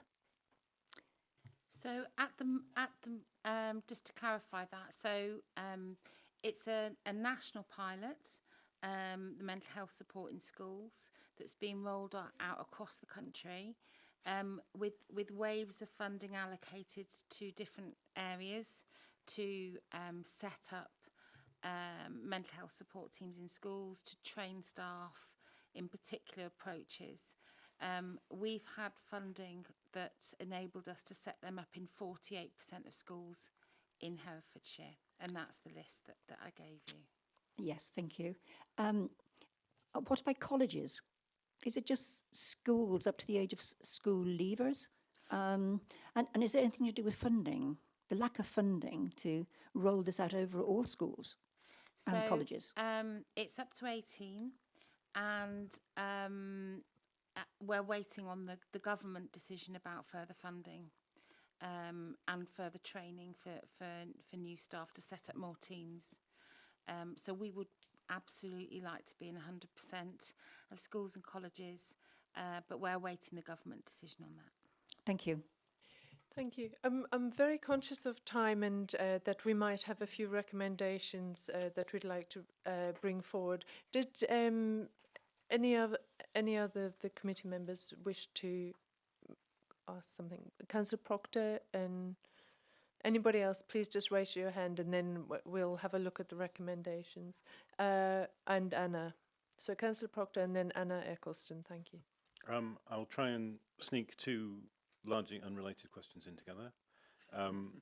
So I'm interested in, so the data that's presented here is about referrals within timescale, but I'm interested in the outcomes of the service, and in particular the outcomes of the service for children in care versus children who are not in care. And I see from the Ofsted report that might be hard to report on at the moment. So if it is, what actions are being taken to make sure that we can report on that? That's question one. Can I come back? Do I have to? Can I come back for question two? I think maybe just put the second question now and then. So you've made reference to a participation group, and I'm just interested in the steps that you take to make sure the voices of children and young people are influencing your service. That's Okay, so I'll be quick. So outcomes and voice of children and young people are kind of intertwined. With some of our young people, we've really reviewed and developed our care plans and paperwork and formats so that at the point of assessment, and Katie, jump in and say more if you want to, that what young person wants, why they're there, what they want the outcomes to be is captured in that. And we use goals all the way along in terms of how we are working towards those goals with young people, with parent carers. And that's based on national kind of outcome measures as well. In terms of the outcomes and the data, so unfortunately, like many services nationwide, we were impacted by a cyber attack that happened on NHS patient record systems, and we've been in a process of recovering that data. It was a long period of outage that happened against the provider of the electronic patient record system, a company called Advanced, and that was a kind of Sentry-led critical incident in the NHS. So going forward, we should have much more detailed data. Participation groups, so this is supported, so young people are supported to engage in service development, service improvement, and things that they want to influence or change, which is part of the group that we've talked to about coming in and talking to yourselves, that they're keen to do that. So that participation group, is that specific to CAMS or is that a wider? It's specific to CAMS, yeah. Thank you. Anna, would you like to ask a question? Thank you, Chair. Apologies, I'm going to be a bit specific now, but I wanted to raise the issue of gender incongruence and gender dysphoria in children and young people. And I just wondered what, I appreciate your slides can't cover every single, everything under the sun, but I just wondered what your current and planned provision for children and young people experiencing gender incongruence was, and where this would sit in your planning. I guess it may benefit from a joint CAMS and ICB response. I know the diagnosis of gender dysphoria is currently the remit of a specialist, but a lot of these children will have coexisting neurodevelopmental and associated needs that require mental health support, and there is a consistent rise in children and families seeking help. And I just thought it was, I couldn't let this pass really without raising it. Yeah, I'll have a go at answering that, Anna, if you like. So I know that this is a kind of hot topic, isn't it, and has received a lot of media attention, notably due to a change in service provision, I guess, by colleagues down in Tavistock, who used to historically receive a lot of referrals for this. As you say, you know, has to be kind of diagnosed and managed formally by tertiary centres, by specialists. Our service hasn't changed in response to that, in as much as you mentioned, you know, some of those young people will have comorbid mental health difficulties. We're still managing the same as we were before. So if it's a low mood and anxiety at a kind of tier 2 level, that will still be picked up by West and CLD. If it's more intensive than that and it meets a moderate to severe, then it will still be picked up by CAMS.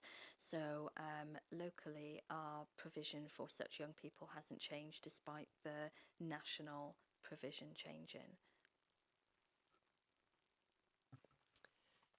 Thank you. I suppose it's just, I think it is just to be aware that it might be a tsunami that's on the horizon with the changing landscape from specialist services, maybe moving it slightly more towards community. So it might be something that would require some planning, I think. Yeah, and I think we are sort of linked in with that. I understand that for the under 18s there is going to be a new national service commissioned, is my understanding. But absolutely we'll respond to whatever that looks like, and if we need to kind of change provision locally, then I think your suggestion of a kind of system-wide conversation about what that looks like, but we'd very much like to be a part of it as CAMS, yeah. Great, thank you very much.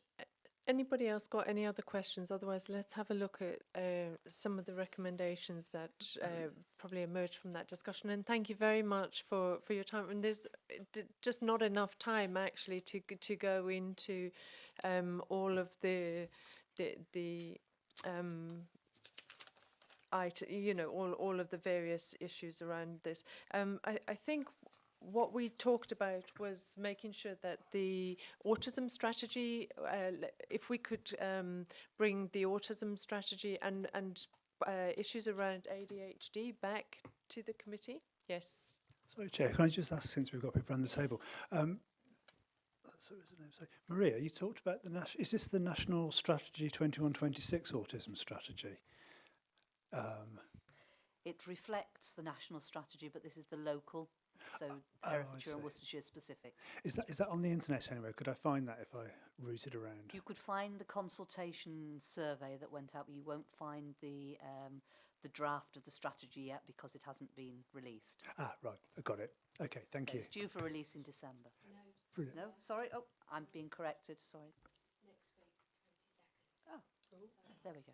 Sign off next week. So there we go. Brilliant, thank you.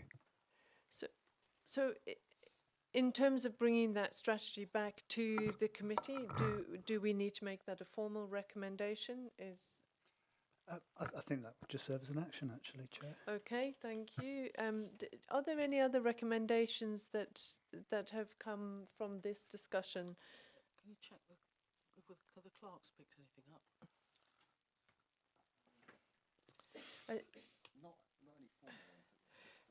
Okay, well, I'd like to maybe suggest that we pick up on the making best use of our the education system's connection with parents and with children, and making sure that we're providing both the support and also the resources to enable those relationships to deliver best effect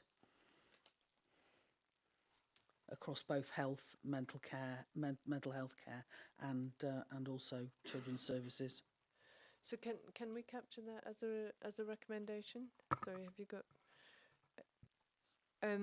One of the things I also wanted to recommend was that we approach the executive to ensure that funding like Talk Community funding that is actually focused on supporting stable home environments and actually those wraparound, that universal care that is actually going to make the impact on families and children, and to avoid the adverse childhood experiences, that we make sure that we keep that as a priority. And I'm not sure if that's something we can actually make as a recommendation, but I think that what's emerging from these discussions is the value of having that good supportive care from the community is absolutely crucial. There were lots of nods from the Cabinet members, so I'd kind of like to make a recommendation that we receive some formal sort of response or proposal from the administration on its plans for providing some form of youth provision county-wide, and what that might look like and the time frame within which it might be delivered. Okay, thank you. Yeah, Daniel. If I might show again, I think Councillor Harvey's made a couple of suggested recommendations there. Purely my statutory scrutiny hat on in terms of just ensuring the good running of scrutiny. I would suggest that the first one is far too broad for a recommendation. The second one, however, where I think you have an action that we can find a response to in terms of concrete actions, even if it's to say no, has considerably more legs to it. So I would suggest that if you're going to go with a formal recommendation in terms of a cabinet response, then I think the second one of Councillor Harvey's suggestions hits the spot. Oh, well, I'm not going to go without a fight on the first one. Can we sharpen it up then, or focus it down or something, like an administration response in terms of what action's being taken to ensure that the strong relationships that schools have with daily contact with families and children are being made best use of and supported appropriately in terms of responding to emerging mental health needs, and also emerging contact for children's services. Can we perhaps work with you on the specifics of that? Because obviously it's a different relationship with schools. Some are maintained and some are academies. I'm keen that we help progress that piece of work, but maybe we need to do a bit of work with you just after the meeting or outside the meeting to distill that down into something that's meaningful. I'm happy for that. I mean, we still retain responsibility for schools, irrespective of whether they are academies or independent or church-run or whatever.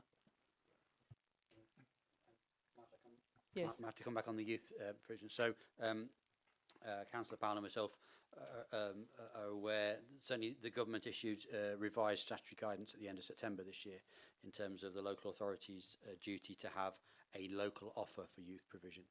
So that's something that we are looking at the moment, and that we will scope, and then we'll do a series of engagement activities with, as Councillor Kenyon could, lots of other organisations out there. So there's no duty on us to provide youth services, but there is duty on us, a revised duty on us now, to ensure that we have a local offer, so that we make sure that all the information about youth services in the county is made available, and we do that for other parts of it. So we will engage with youth services in the new year to produce that, and that may also highlight some gaps in youth service provision, which again would be welcome to have that conversation.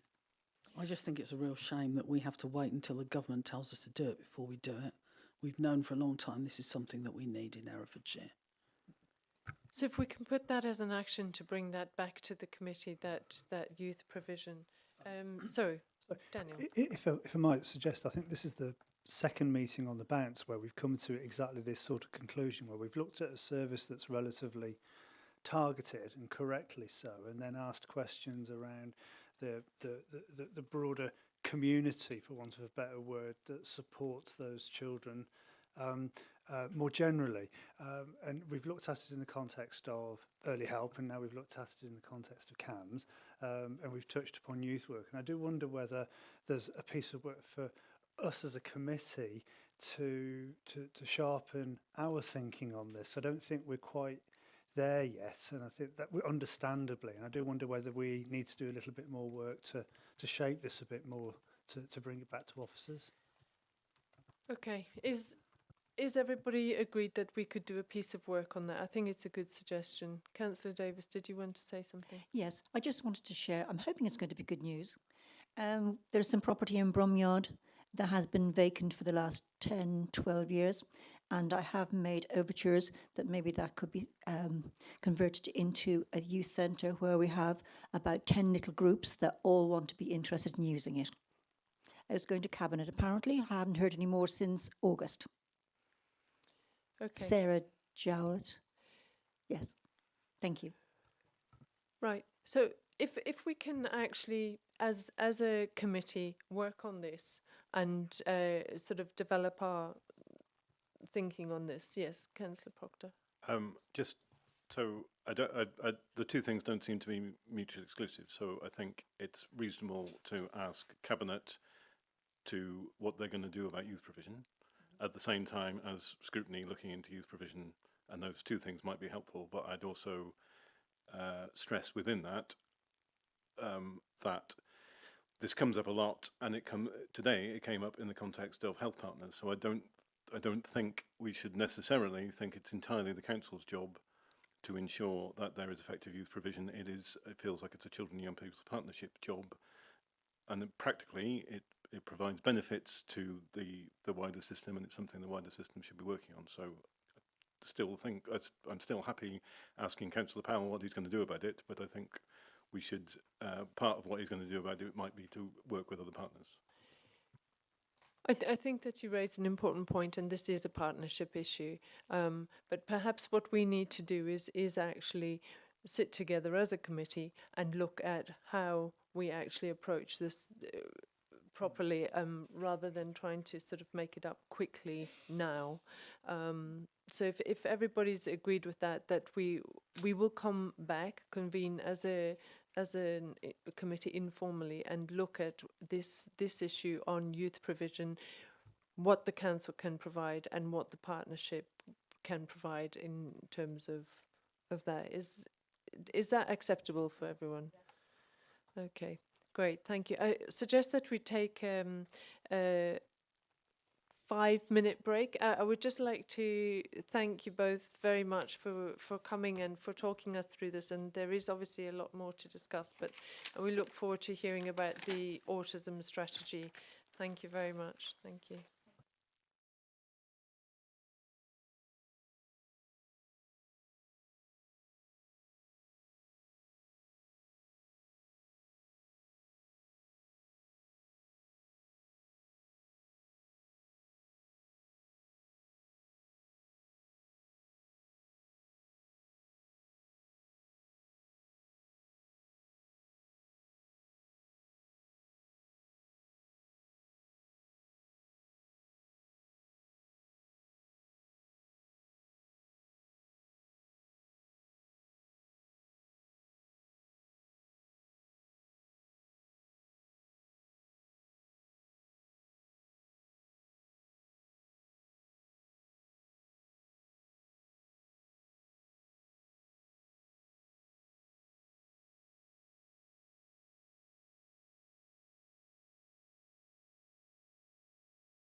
on still. The live stream started. If you just bear with me, we're going to unmute. What's that, guys?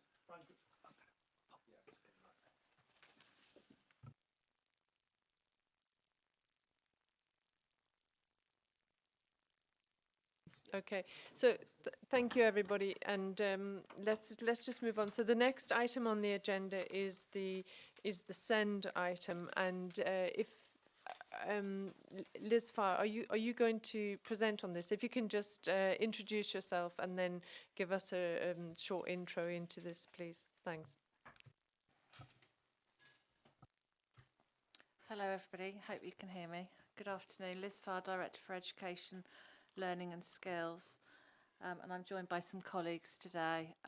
I've submitted a paper in advance, which I'm sure you've seen. So by way of introduction, you will be aware that our SEND strategy has been published and is available through the local offer. We also completed a series of roadshow events very recently to launch our co-produced strategy. In terms of governance and our progress in this area, we now have a well-established SEND Assurance Board that oversees the work of our operational group, the SEND Partnership Group, who meet regularly. We've established some clear priorities that we are working towards, which consequently inform our very detailed action planning, which coordinates our officers across the space. Partners, of course, include health, education, social care, school representatives, and so on. And our outcome priorities are set out in the paper. To support the development of that work, we've established 8 work streams who regularly report into our partnership group against some of the achievements and measured outcomes that they are achieving towards those core aims. We have a lengthy self-evaluation document that was put together immediately after the LGA peer review, which you are aware of took place this time last year. We know that's a lengthy reflection on the effectiveness of our provision for SEND pupils. So more recently, we've developed an update to that document, which again we publish, and that was included with your papers. We refer to it as our self-evaluation framework bulletin, of which we produce that 3 times a year. And this is a fast-moving space also, so it is timely to reflect on what's been achieved. So I think those are the key points in terms of the paper itself. I think I've identified some of the key issues and challenges which chime with some of the discussion we've heard earlier. So we have steeply rising numbers of children in the system with education, health and care plans. That trend is reflected nationally also, and whilst Herefordshire is it's also seeing a rise in demand, slightly less steep than that's seen nationally. We have approximately 1,400 children with education, health and care plans in Herefordshire. That's approximately a 10% increase in the last 12 months. And since 2017, that's approximately a 50% increase. So significantly rising numbers. That means for some of that cohort, the demand on specialist places has also increased in Herefordshire. And we've been working on some solutions in the last 12 months to expand the number of specialist places that we offer, with the opening of hubs in mainstream schools to meet the needs for specialist provision. That's been successful. As a result of increasing demand locally, that puts additional pressures on our SEND teams. I have to say I work with a fabulous group of professionals. the staffing stability in Herefordshire is really good. So I'm talking about additional caseloads for things like our education psychology team, our EHC plan caseworkers are all coping with this rising demand. A really good measure, I think, to be familiar with, to indicate the number of new requests for plans. Last August 22, it goes a bit quieter sometimes, school holidays, for requests for plans, and I think we had approximately 8. This August should go quieter in school holidays. We had 33 requests for new plans, so steeply increasing numbers, which adds to caseloads and workloads. Our own self-evaluation indicates that we're making really good traction. So I think in the backdrop of additional pressures in the system, both financial, both mental health difficulties in families, we've talked about some of the pressures on schools and so on. You'll be aware of some national work around the government's intentions, how the SEND system might look in the future, the government recognising the pressures in the system. Nevertheless, our evaluation shows that Herefordshire continue to perform very well in this space. A typical measure, for example, is how many plans are issued within the statutory 20-week timescale. That's a legal requirement. And if I tell you that nationally, it's approximately 49% of plans only are issued in that timescale. Herefordshire is one of the highest performing authorities on that measure. We consistently make sure that our families receive those plans within the 20-week timescale, usually sitting somewhere between 78 to 95% month on month. So we are significantly above the national performance measure. All of our children with significant needs have the offer of a school place.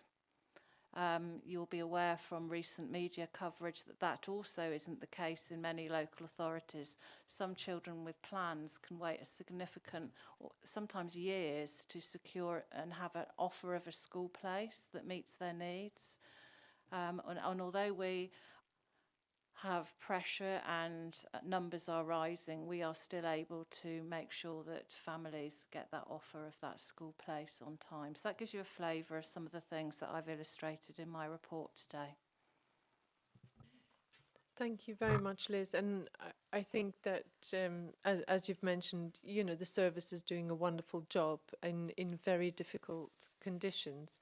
So I just wondered, in terms of getting those education, health and care plans out, obviously your service hasn't increased in sort of size, or how are you actually managing to do that, and are there compromises that have to be made along the way, and what are those? That's a very good question. So the service hasn't really grown significantly. We're hoping in the future that will be something that we can support with. I think some of the time we've had to make challenging decisions about prioritising pieces of work and making sure that issuing plans for families is front and centre of the work that our teams do. And they're very dedicated. I don't know if, Ros, you want to add anything to that as well. Hello, I'm Ros Pither. I'm the Head of Additional Needs. Been here since March. This is my 4th time as a Head of Special Educational Needs, and it's been an absolute delight to work in Herefordshire. We're not in the same place that everywhere else is, but as Liz said, we are heading in the same direction. The demand and the changes and the pressures are national. We may be coming into the fast lane a bit later than everybody else, but we're definitely going into that fast lane. With the commitment there is in our schools, in our partners, in our officers, we are in a really, really positive place, I think, compared to elsewhere in the country. That doesn't mean it's not difficult. That doesn't mean that some days it doesn't feel impossible, but it is, we've got things we can do. But it's a very good question, because by prioritising the EHCP timeliness, and we haven't lost quality, in fact we've been working very hard on the quality. We've done things like we've restructured internally in the team, we've looked at role descriptions, we are working more tightly on our triage systems with our health partners, our social care colleagues have also found a way of responding to requests for advice in a very timely manner. So people have been really working to improve the systems. So we have done as much as we can to get ourselves in the best possible place that we can at the moment.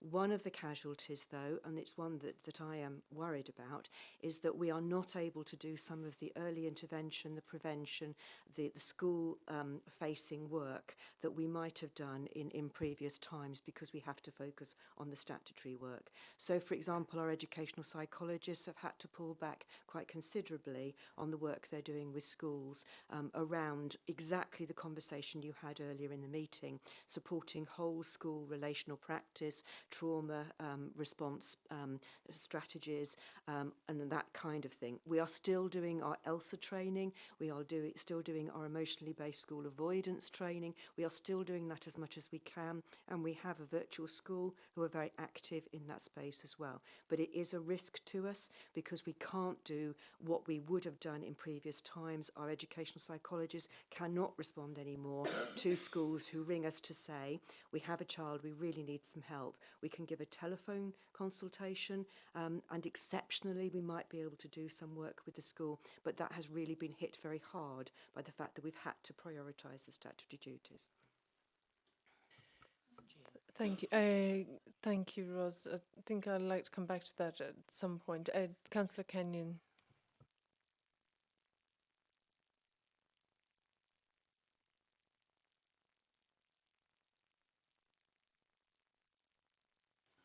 Here we go. Thank you. My daughter's got special educational needs, and she's 16 now, my one daughter, and she's having the best time ever. Loves school. The whole career path has been fantastic. I like to think it's nothing to do with me being a counsellor, and it's the norm. But I do get contacted by people within the community, because I go and meet people within that community, and on the whole, it's pretty good once you're in. It's getting in is the problem, you know, and statements and all the rest of it. So that's the difficult bit. With additional, this is a question I don't know, with additional numbers increasing, is there automatically additional funds that come with that?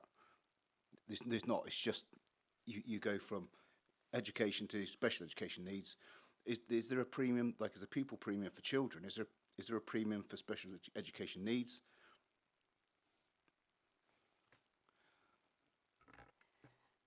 We have a high needs grant which comes in separate to the council funding at this point in time. We get a small amount extra, but not enough to respond to the demand. So we are now, as a council, in the same place as most, and the vast majority, about 85% of local authorities in that high needs budget is now in deficit. So we are required to be developing a deficit management plan. We're taking the view that we're investing to save. So we're looking at what we can invest in to actually, in 5 years or so, actually start to actually slow the incline. But no, we do not receive the funding in relation to the numbers and the demand that we're getting. So is this something this committee could ask the administration to write to government to get additional funds, because this is coming down the line, and where we're performing fantastic, and thank you for the work you do, we could well fall behind like everyone else. So perhaps that could be a recommendation. Thank you, and let's look at that. I'd just like to hear what Councillor Proctor has to say. I'd just like to follow that up a bit and understand what can be done to slow that incline, because it feels like this is not something that would be particularly under the local authorities' control. So what are our options? So, yes, it's difficult, isn't it? It is difficult. It's a national trend. I'm sure some of that is that rise in numbers is driven by the impact of the pandemic, as we've mentioned earlier, and perhaps sometimes wait times and so on in the system. We are part of a change programme So we are working with our regional colleagues to test the DFE reforms, and the idea being that some of those trends are addressed by government policy. So we're working very closely with our neighbouring local authorities to test some of those government reforms over the next 2 years. We were delighted to be invited to be part of that programme, and that there are a number of strategies which I've identified a little bit at the beginning of the paper around testing some of those reforms and supporting our schools also around the inclusion agenda. Thank you. Yes, Stuart. Thank you, Chair.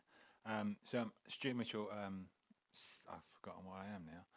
Parent Governor, Secondary Co-optee, but also in another guise, I work in initial teacher education. So hopefully in the future, as I've literally just joined, my questions will be a bit sharper, but I find it difficult to separate the role of initial teacher educator and this particular role. So apologies, because I want to answer everything, but this isn't the place to answer this, and place to question. And you talked about the early intervention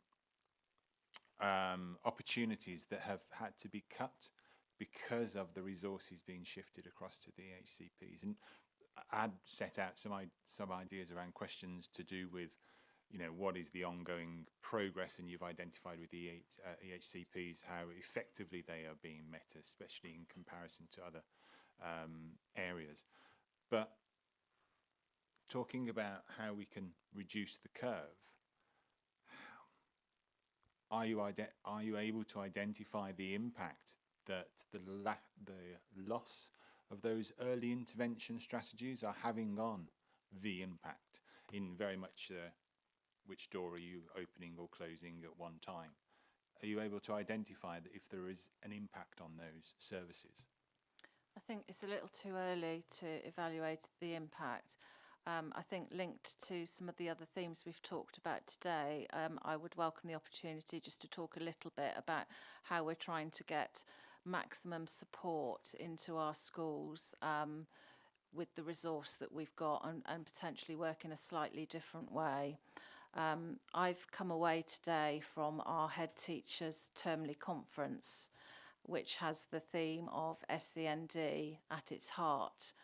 And I was delighted to meet over 70 head teachers this morning who are with us all day, listening to a variety of pretty inspirational speakers from around the country on what works well. So to have that opportunity with everybody in the room to give those messages and ideas and support and training, I think is really helpful. We've been working very closely as a result of some additional support that we were fortunate to gain with our colleagues in Bedford. And that has enabled us to focus very much on our network of special educational needs coordinators in Herefordshire. So again, we regularly meet with those partners who are at the front-facing end in our schools. We've set up some networks of 3 schools working together to peer review each other's practice, to learn from strengths and so on. And we've commissioned a particular very strong consultant to lead on that work. So in answer to the question, it's too early around impact, but what we're trying to do is not lose traction and work in a very focused and slightly different way to make sure that our schools have the support that they need. If I could follow that up then, because it's good to hear that obviously you're not making those, or you're not, although you're not able to identify the indicators of the impact, you're not losing sight of that, which is brilliant. And it was really good to hear in the context of the team that you have as well. And if I can give a not personal but anecdotal evidence from my experiences as governor, of hearing about children and families being supported incredibly effectively by your services, but sometimes that service then stopping in the sense of the consistency of the provision that's being offered. I think it's almost self-evident by what you've said in terms of the weight of EHCPs and the impact that's had. But if we talk, for example, about the educational psychologists and their role, and as you identified, the workload is too much. Thinking about what we can do now, but also that future-proofing, obviously funding has been identified as one of the issues, but are there other strategies that can ensure that, yes, once we've got that initial contact being made, that is consistently maintained until hopefully the end of that child's journey within a particular educational setting or within the service itself? Because if we have a lack of those initial interventions, then that's going to cause an issue, and obviously might cause more for next term that you end up with in terms of EHCPs. What is the plan, I suppose, in terms of engaging either more educational psychologists or the role of the educational psychologists that can be moved elsewhere to support those people to offer consistency? Really good question. And if there's something particular that you want to pick up with me in a kind of individual way, I'm very happy to do that. You're absolutely right. I think in terms of that consistency, we have a range of teams that are working around this agenda. So our education psychology team is one of those teams. We also have what used to be called our behaviour support team that also go out and provide support to teachers and staff around what sort of provision is in place. And that starts with an initial visit, and then there is a follow-up visit after that. And we've also have a small social inclusion team that are working around some of those agendas. In terms of impact, I think, you know, everybody's work around those children is generally measured in terms of outcomes, and so there is a graduated response in that sense. And we do a lot of work actually talking of our graduated response on layers of intervention that are appropriate for children and families that will provide support. Thank you. I think, you know, what we're hearing is that the team is doing a fabulous job, but actually we know that a storm is coming, and are we properly prepared for that storm? And do we need to make sure that we put the interventions in now so that we can actually weather that storm, or do we actually wait for the deluge?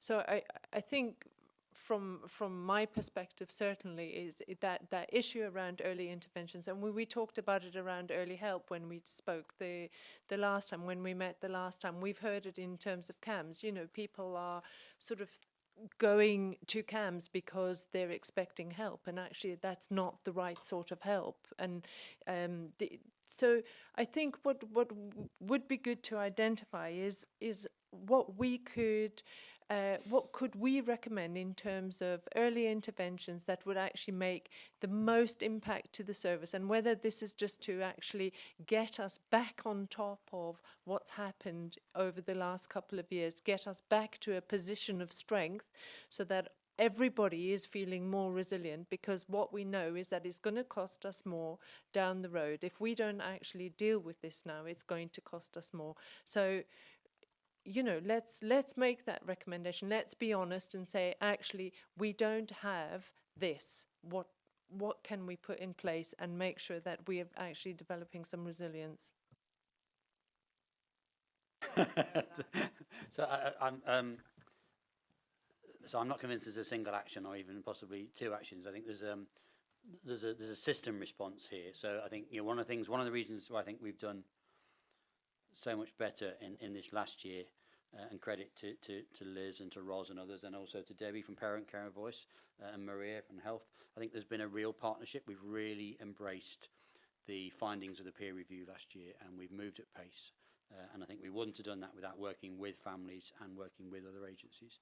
So I think, you know, the Scrutiny Committee can do a lot to encourage that continued way of working, that we keep challenging the boundaries of individual agencies, and that we work together on some of these solutions. I think we're not going to stem the tide in terms of the year-on-year rise in educational health and care and plans. But every time I talk to families, and I think my experience of many families who have children with special needs or special educational needs is they have to fight for everything they get. They have to fight for services, fight for additional resources and support. And I think that's the experience. And I think we've got ourselves as a system and as a nation into a place where families understandably believe, and we've created this monster, that they have to have an education, health and care plan to access services. And I think if there's one thing we can do in Herefordshire is work together as a group of agencies with good political support to start to break down that barrier and make it easier for families to access some of those services without having to go through what is quite a long and hard process at times of getting an education, health and care plan. We've created a monster nationally. I'm not making a political with a big P statement, but we've created a monster and we need to work with families to make sure they can access these services much sooner. I think it links the points that you're saying, Councillor Fagan, in terms of early help, CAMS, mental health and wellbeing. It's how we join it all together, but I don't think there's one action in there. It's how we challenge the system and we support families to do that without it being an adversarial system. And Councillor Harvey. When you're finished, Chair.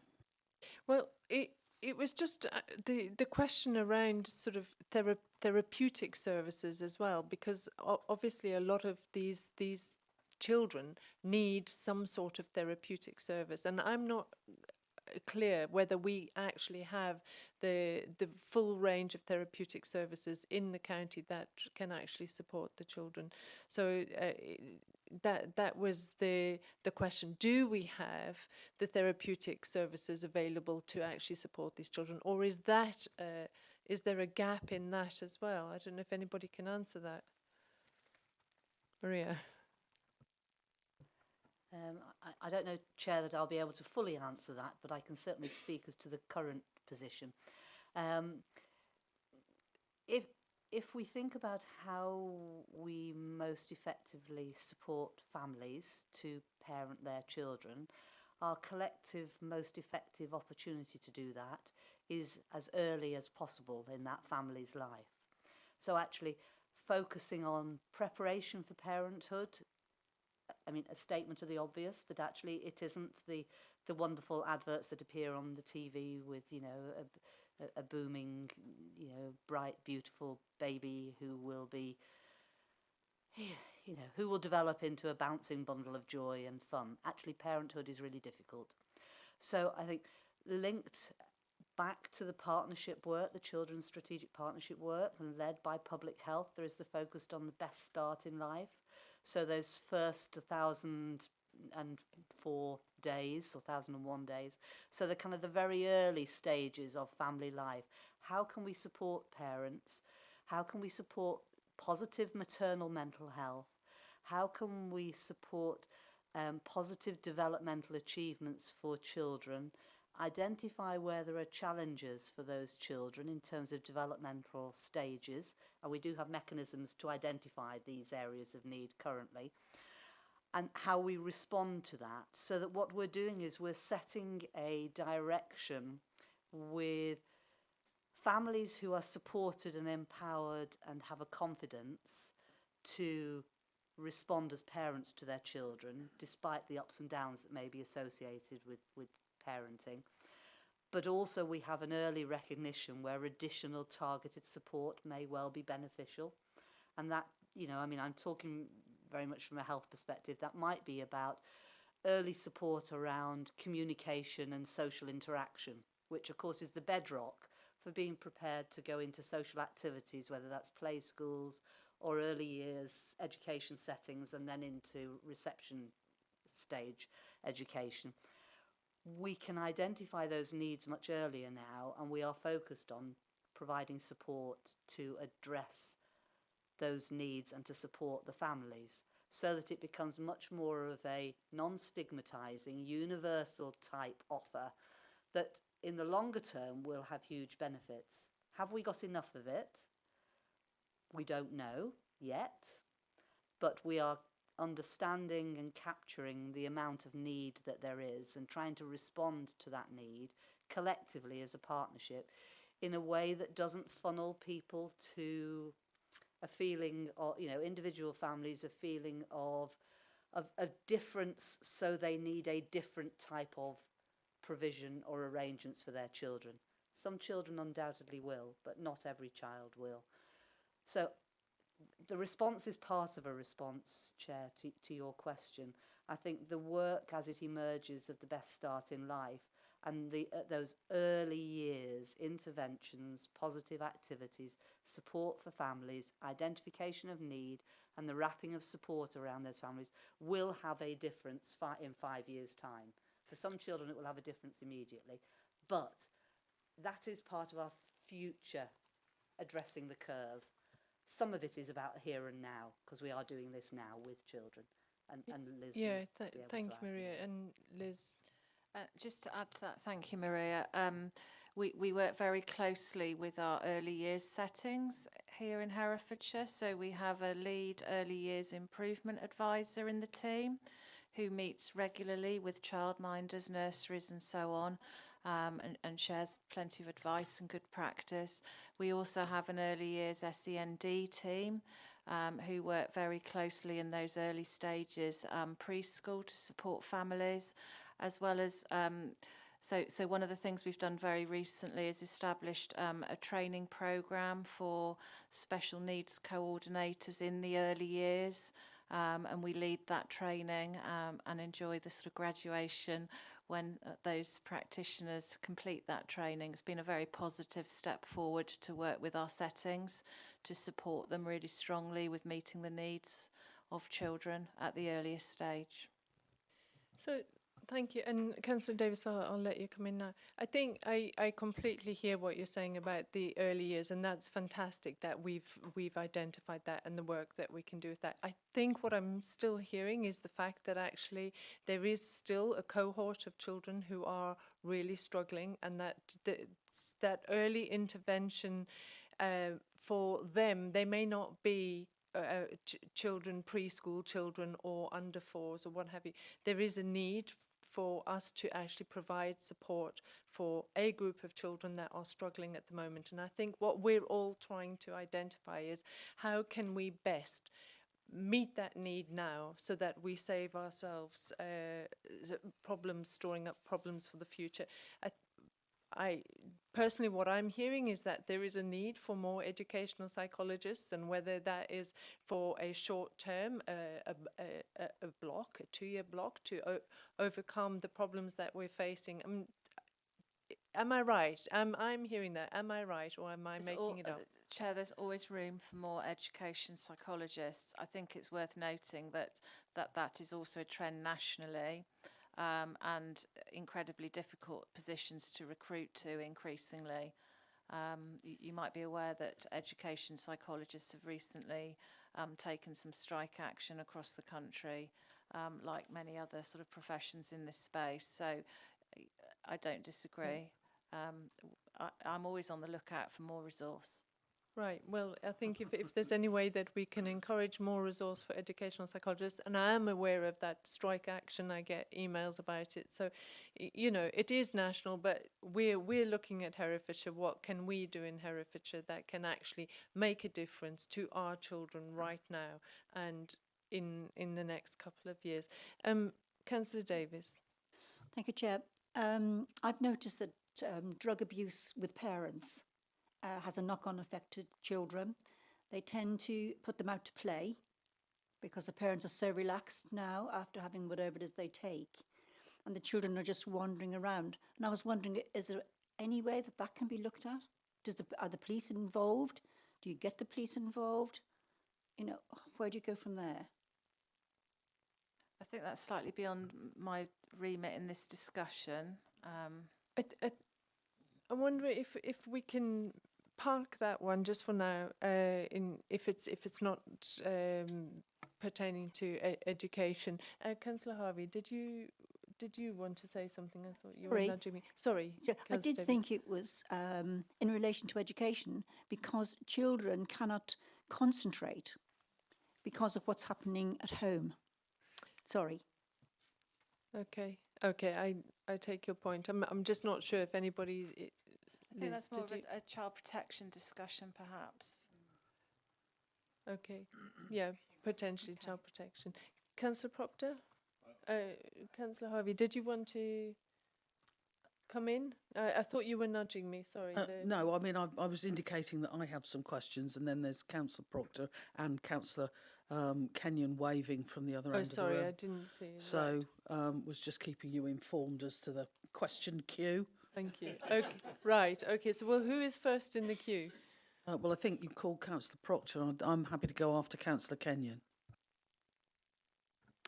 I wanted to follow on a bit the conversation that was starting about, especially this idea that parents feel they need an EHCP in order to access services, and so I'd like to understand. So this is one of the things I find a bit difficult about thinking about SEND is it encompasses a very large range of people and needs and circumstances, and so I'd like to understand a bit more about who do we think would always need an EHCP versus the sort of people who, if we got the system improved, who wouldn't need an EHCP. And also, I'd like to understand the kind of perspective of parents in that discussion as well, and what do we know about what parents think about that.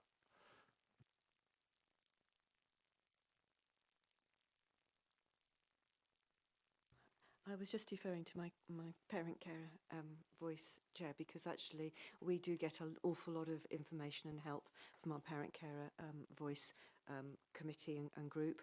So, for example, one of the things that we will be doing in the new year is meeting at coffee mornings with groups of parents to hear exactly what things that they want us to hear.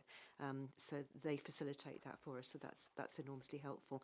We also do have at the moment a parent carer survey out, which will give us a lot of quality information.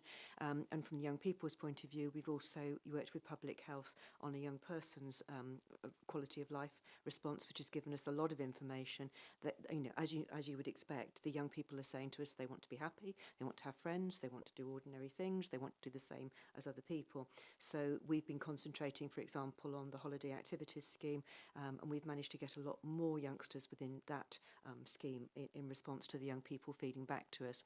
But in terms of, we did do a survey with the people parents who'd had an education, health and care plan within 6 months. So we surveyed them to find out how their experience was. Did they feel they'd been listened to? Did they feel that their voice was strong, that they recognised their child in the plan we produced? And we also asked them why they felt a need for an education, health and care plan. And for a significant proportion, it was to do with a lack of confidence that what their child would need would be provided without an education, health and care plan. It's the bar for who gets an education, health and care plan is actually quite low. The criteria for whether or not you can request an education, health and care assessment is the child may have special educational needs.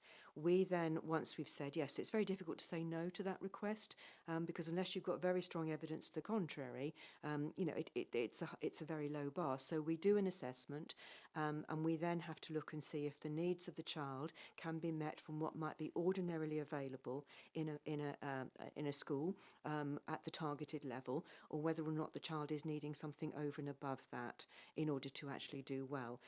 That's a bit of a movable feast. There is, if parents are not happy with the decision not to go ahead and issue a plan, for the most part, we tend to lose at tribunals. So tribunals, which is where a parent can then appeal to, tend to go to err on the side of caution.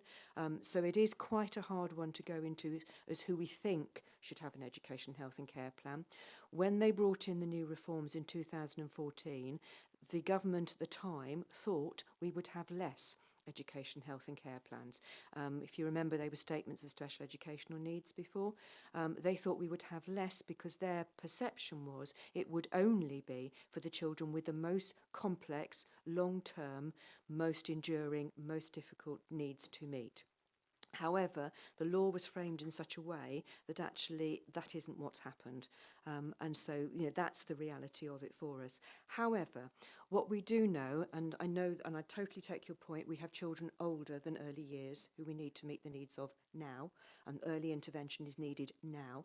But we do have a child readiness project in the early years work, which has demonstrated that if we get it right, multi-agency, working with families, and we really give the youngsters sometimes quite intensive support in those years, including into the beginning of school, actually we can meet needs well, and those needs don't escalate to the level that we need an education, health and care plan. So at the moment, that's our best evidence locally, that if we get that kind of approach right, that actually by investing early, sometimes with quite intensive support, we can meet needs appropriately. So for example, Liz mentioned we've opened some new bases. We've opened a new base at Widemarsh Children's Centre called Widemarsh Explorers. It has 9 children in it at the moment. It will expand, and we will be taking nursery children. We will be able to, therefore, when we are entirely nursery children, we will be able to take up to at least 24, if not more. And our plan is that we will offer a very intensive, highly personalised approach. And for very many of those children, they will transition into their local community school with support from the team at the Explorers base. So that's our vision, the kind of thing we're looking at. We've done that at that age group, but I totally take your point. There are children all the way through to 25 that we have to think about. The conference today that Liz spoke about is part of our initiative to really invest in our schools, because our schools, where they are doing a good job, they are our best resource for actually meeting the needs of children. And we heard today from a head teacher in a Leeds school, and we're working with Leeds as our partners as part of the Children's Services new approach to things.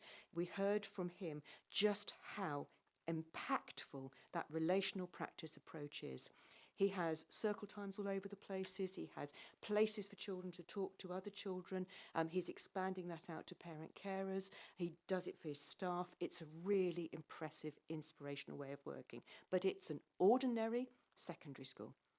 And he has done it by working in this relational way. So we brought him here today, along with a couple of other head teachers, to talk about their experience, about how they've turned a whole school round. Attendance is up. Achievement is up, children are happy, their destination data is good, they are truly inspirational. So today was our conference to kind of really try and kick that off. And what we want to be able to do now is actually grab some of that energy and invest in that. We're doing what we can with things like the SEND triads that Liz mentioned, where we're joining up schools. We are short of resource to actually really push that through, but we're doing what we can with the resource that we've got to invest in our schools. Thank you. It's wonderful to hear about the work that is happening. Councillor Kenyon, did you have a question?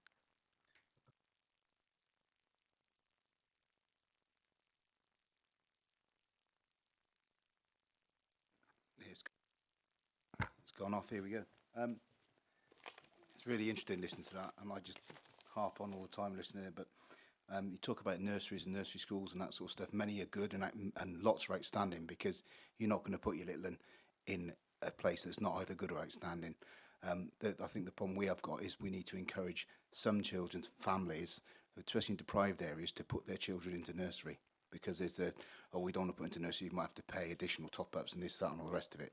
So that's what we really need to work hard at, is to get those young children into a different area of learning. Moving on from there, schools then. They finish nursery, go to schools. I'm going to hit it again. I've written it down just, and I will say it clearly. In schools, they need people that are not teachers, not psychologists, because they're really expensive and difficult to get, whose sole job is to look after the mental well-being of children. This could be funded by local authority and the schools themselves. I know the school budgets are always, they've never got any money, but if it's encouraged by the local authority as well, suggest we could get funds from the additional pupil premiums. That could be used for that. There's only certain things that could be used for. And you talked about additional money for SENDs. If that's put into it as well, we could have these people in these schools. Now, they're not expensive, I wouldn't have thought, as professionals going in and doing the job, but they can be just as professional It's like a first aider. If someone fell over now, I could save them. You know, if heart attack, I could keep them going until professionals got here. And that's what you need in schools. So I say again, we need to look at pastoral care in schools. Let's. The chair said, you want to do, what can we do differently in Herefordshire? What can we do differently? Well, we can put these people into every single school and find funding for them. That's what we could do differently. Just cut the head off the snake. We've got some nods going over there, and try and address this problem there in schools. Thank you, Liz. I totally agree, and I know that if our school leaders were sat here today, they would also agree with that will and want to make sure that there is extensive and appropriate levels of pastoral support in our schools. You're right to draw on funding streams such as pupil premium, which is delegated out to schools to spend as they wish, and they need to demonstrate how they're spending that additional funding, and many choose to invest in the areas that you've spoken about. We know through the code of practice that governs our work around special educational needs that schools are charged with making reasonable adjustments to make sure children's needs are met, and those responsibilities sit with the governing body and the leadership team of the schools. And I know there is extensive work going on in many of our schools around pastoral care. There are, for example, family support workers, that type of work going on in many of our Herefordshire schools. The one barrier that sometimes our schools face is around the recruitment of support staff currently. Schools are reporting that it's very difficult to recruit personnel into some of those perhaps lower paid roles in school, and they're struggling to compete with other professions, things like supermarket shifts and so on, is creating a bit of tension around that. But I totally agree around the importance of pastoral care in our schools. Thank you, Liz. Councillor Harvey, did you want to come in? Yes, I've got a few questions, and I'd like to support a lot of what's been said, particularly around getting the best out of those school face-to-face and the pastoral care sort of things. I mean, I remember going back to my school days, the dinner ladies used to be people that you could go to and, pour your troubles out to, and just felt listened to for a minute. Somebody that wasn't in this, they had no special skills other than what they were doing and being a sort of an approachable person with a listening ear. But something like that back in the day did make a difference, and I'm sure whatever it is that's appropriate now would make a difference, just in pastoral terms, as Councillor Kenyon's been saying, and not sort of pastoral in the sense that maybe church schools recognise the P word, sort of small p. But the things that I wanted to say, I mean, when I was reading the paperwork that you'd provided for this agenda item, I did actually click on the link and go and have a look at the SEND strategy, and I thought, great, it was a really important sort of statement of intent there. And as I was reading through it, I was excited, being a bit of a spreadsheet sort of a person, to see that it said that we've co-produced an SEND data dashboard. And I thought, great, I'm going to find that in this paperwork. No, I didn't. I looked all the way through it and I didn't find it. So I was a bit disappointed by that, because there's also mention in the strategy saying that we've strengthened our IT systems and we're developing, I don't know whether this is the same thing, a multidisciplinary dashboard. I thought, because it then goes on to say, and this will help those who hold us to account to ask the right questions at the right time. And I thought, here we are, the very place to hold the service to account, and I didn't see the dashboard. And then I thought, okay, let's go and have a look at the bulletin. maybe it'll all be there. And there's lots of great stuff in the bulletin, and thank you very much for including it as an appendix to the officer report. I loved the layout. It was really easy to read. It was interesting. It was nicely broken up with pictures and graphics. It had lots of useful information in there, but I really struggled to align the information that was in there with the stuff that we had said in the strategy against the 5 sort of key objectives as to what it was that we needed to do next and how we were going to measure that. And I came away from doing my homework for this meeting just being a little bit frustrated that, we'd said, we got this good strategy. We said we were going to publish an action plan, which again, I couldn't find in the paperwork. And this is supposed to be an update on the progress that we're making. And I think, for me, the frustration was we'd put all the building blocks in place. We'd done a strategy. We'd done an action plan for how to then go ahead and implement it. We said what it was we had already done, what it was we knew we needed to do next, and how we were going to measure that. And then somehow, for this update, we hadn't kind of joined the dots together and said, well, we've got all the bits here. Let's just report against that framework of what we need to do, what we're doing, how we're going to know if we've done it. So I really like the discussion that we're having. I think, obviously, there's lots of really great work going on trying to hold it all together while things get increasingly pressurised. And thank you and well done to the team for everything that's happening to do that. But I just kind of like to have had some way of looking through that lens of those documents that we'd already prepared to be able to say, are we having our Ron Seal moment? Are we doing what it said on the tin against how we'd sort of set our stall out? So next time, can we do that? Because that would be great. You make some really helpful points, so thank you. I agree.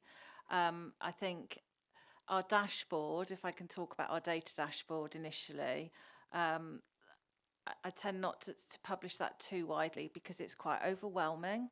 We've got over 190 measures on that dashboard from our care colleagues, our health colleagues, our education colleagues.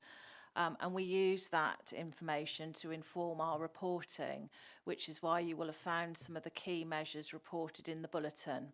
I think we can go further, and I think we can make that even clearer, because I'm very proud of a huge number of measures on that dashboard.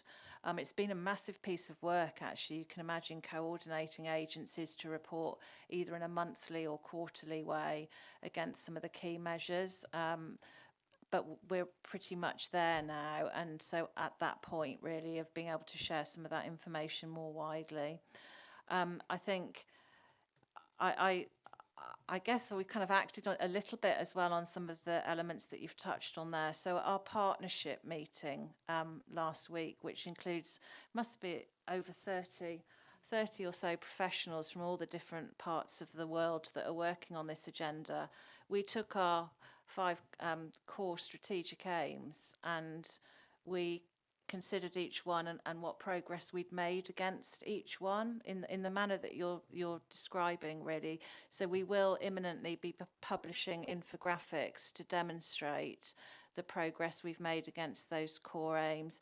Our CEF bulletin is about to be updated with version 2, and so we've travelled quite a considerable distance as well since that initial publication. But I'll absolutely take away from the points that you've raised that we will, as our dashboard establishes itself, make greater use of that and share that information more widely.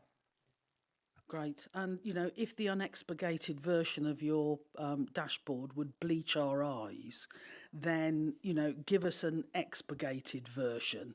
But I don't think I don't think most of the committee would be. I'd love it, 100 and some odd detailed measures, but it's not for everybody. It's not for everyone. So thank you for that. I look forward to the next one. And I recognise that the outward-facing bulletin might not be the place to put that stuff, but this committee is.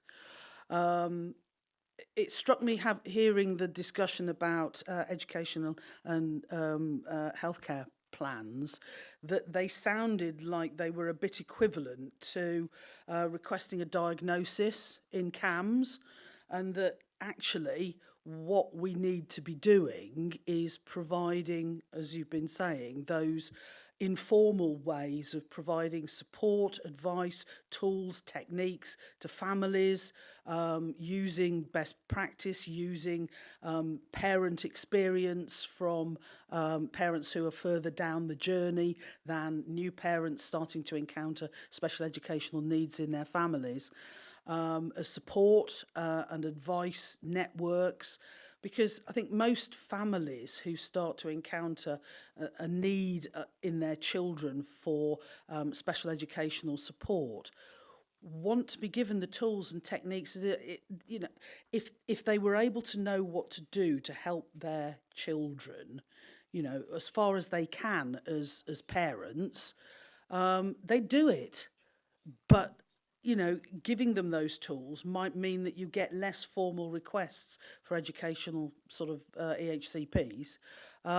And if the increase in the number of requests for those is a function of a genuinely increasing need in the school child community for those sorts of services, maybe we can, you know, get to those earlier by providing some of that support and walk alongside parents and families more effectively earlier in the process. Thank you. A couple of points, if I may. We publish our graduated approach, which is all about the lead up to support children and families and approaches that schools can make use of. We went a little bit further in Herefordshire and we developed an approach as well for early years. Again, both those documents are reasonably lengthy, so we've provided a helpful summary page, which was praised actually in the LGA review last October. The other thing, in response to the points that you've made, we've worked very closely with our parent carer voice to develop booklets and advice for families about the world of SEND and about things they can do to support. Debbie might be able to add a little bit more detail on that. Dead microphone down the bottom of the room.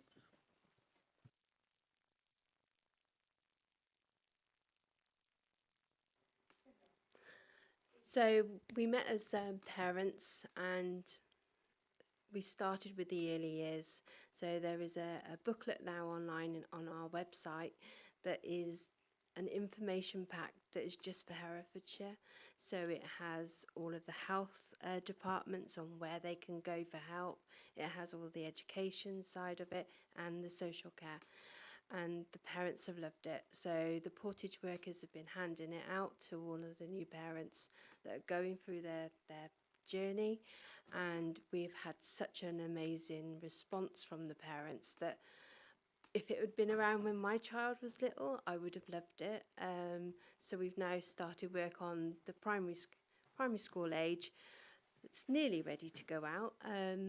So yeah, we're just working through the stages at the moment. But please have a look. It is on the PCV website and lots of information there. So yeah. That sounds absolutely great. Are we promoting it through all the PTAs and so forth? Because I think, you know, even children that are not, you know, obviously in need may well benefit from some of the techniques that are highlighted in certain areas, particularly if they're having trouble with numbers or they're having trouble with reading or something like that, just to get them over a little hump. Agreed. we have a variety of ways in which we communicate with our families.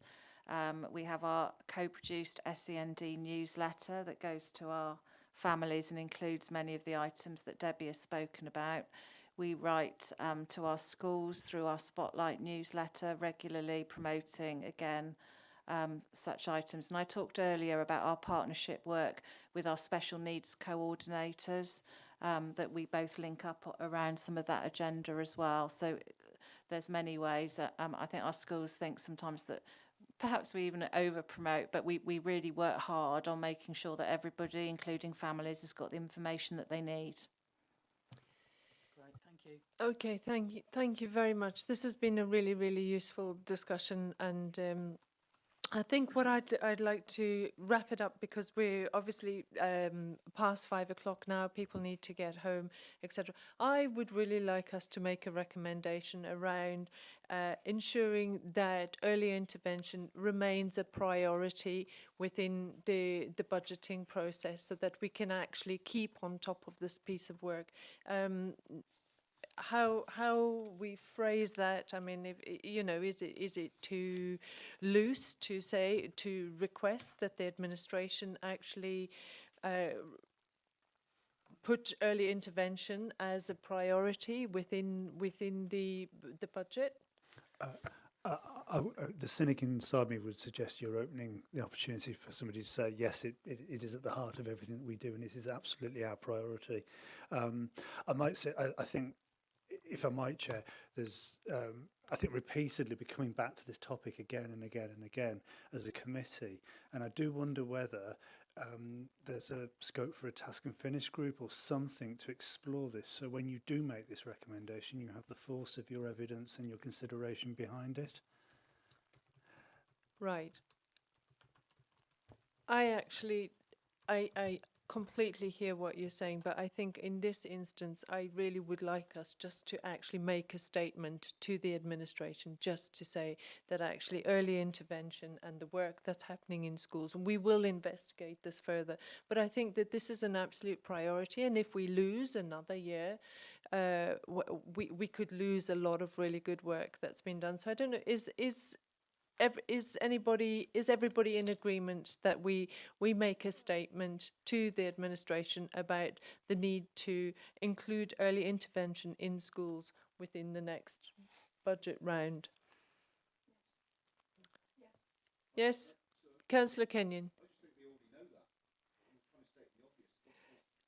Well, I think that from what we've heard, actually, that I can't see the harm in us actually. Forward about potentially looking at thinking outside the box, as you suggested. Well, this is part of the same. This is part of the same thing, isn't it? Yeah, but several meetings ago, I looked for looking into pastoral care, which is exactly what's been spoken Okay. about today. So you know, and you're almost skirting away from it again.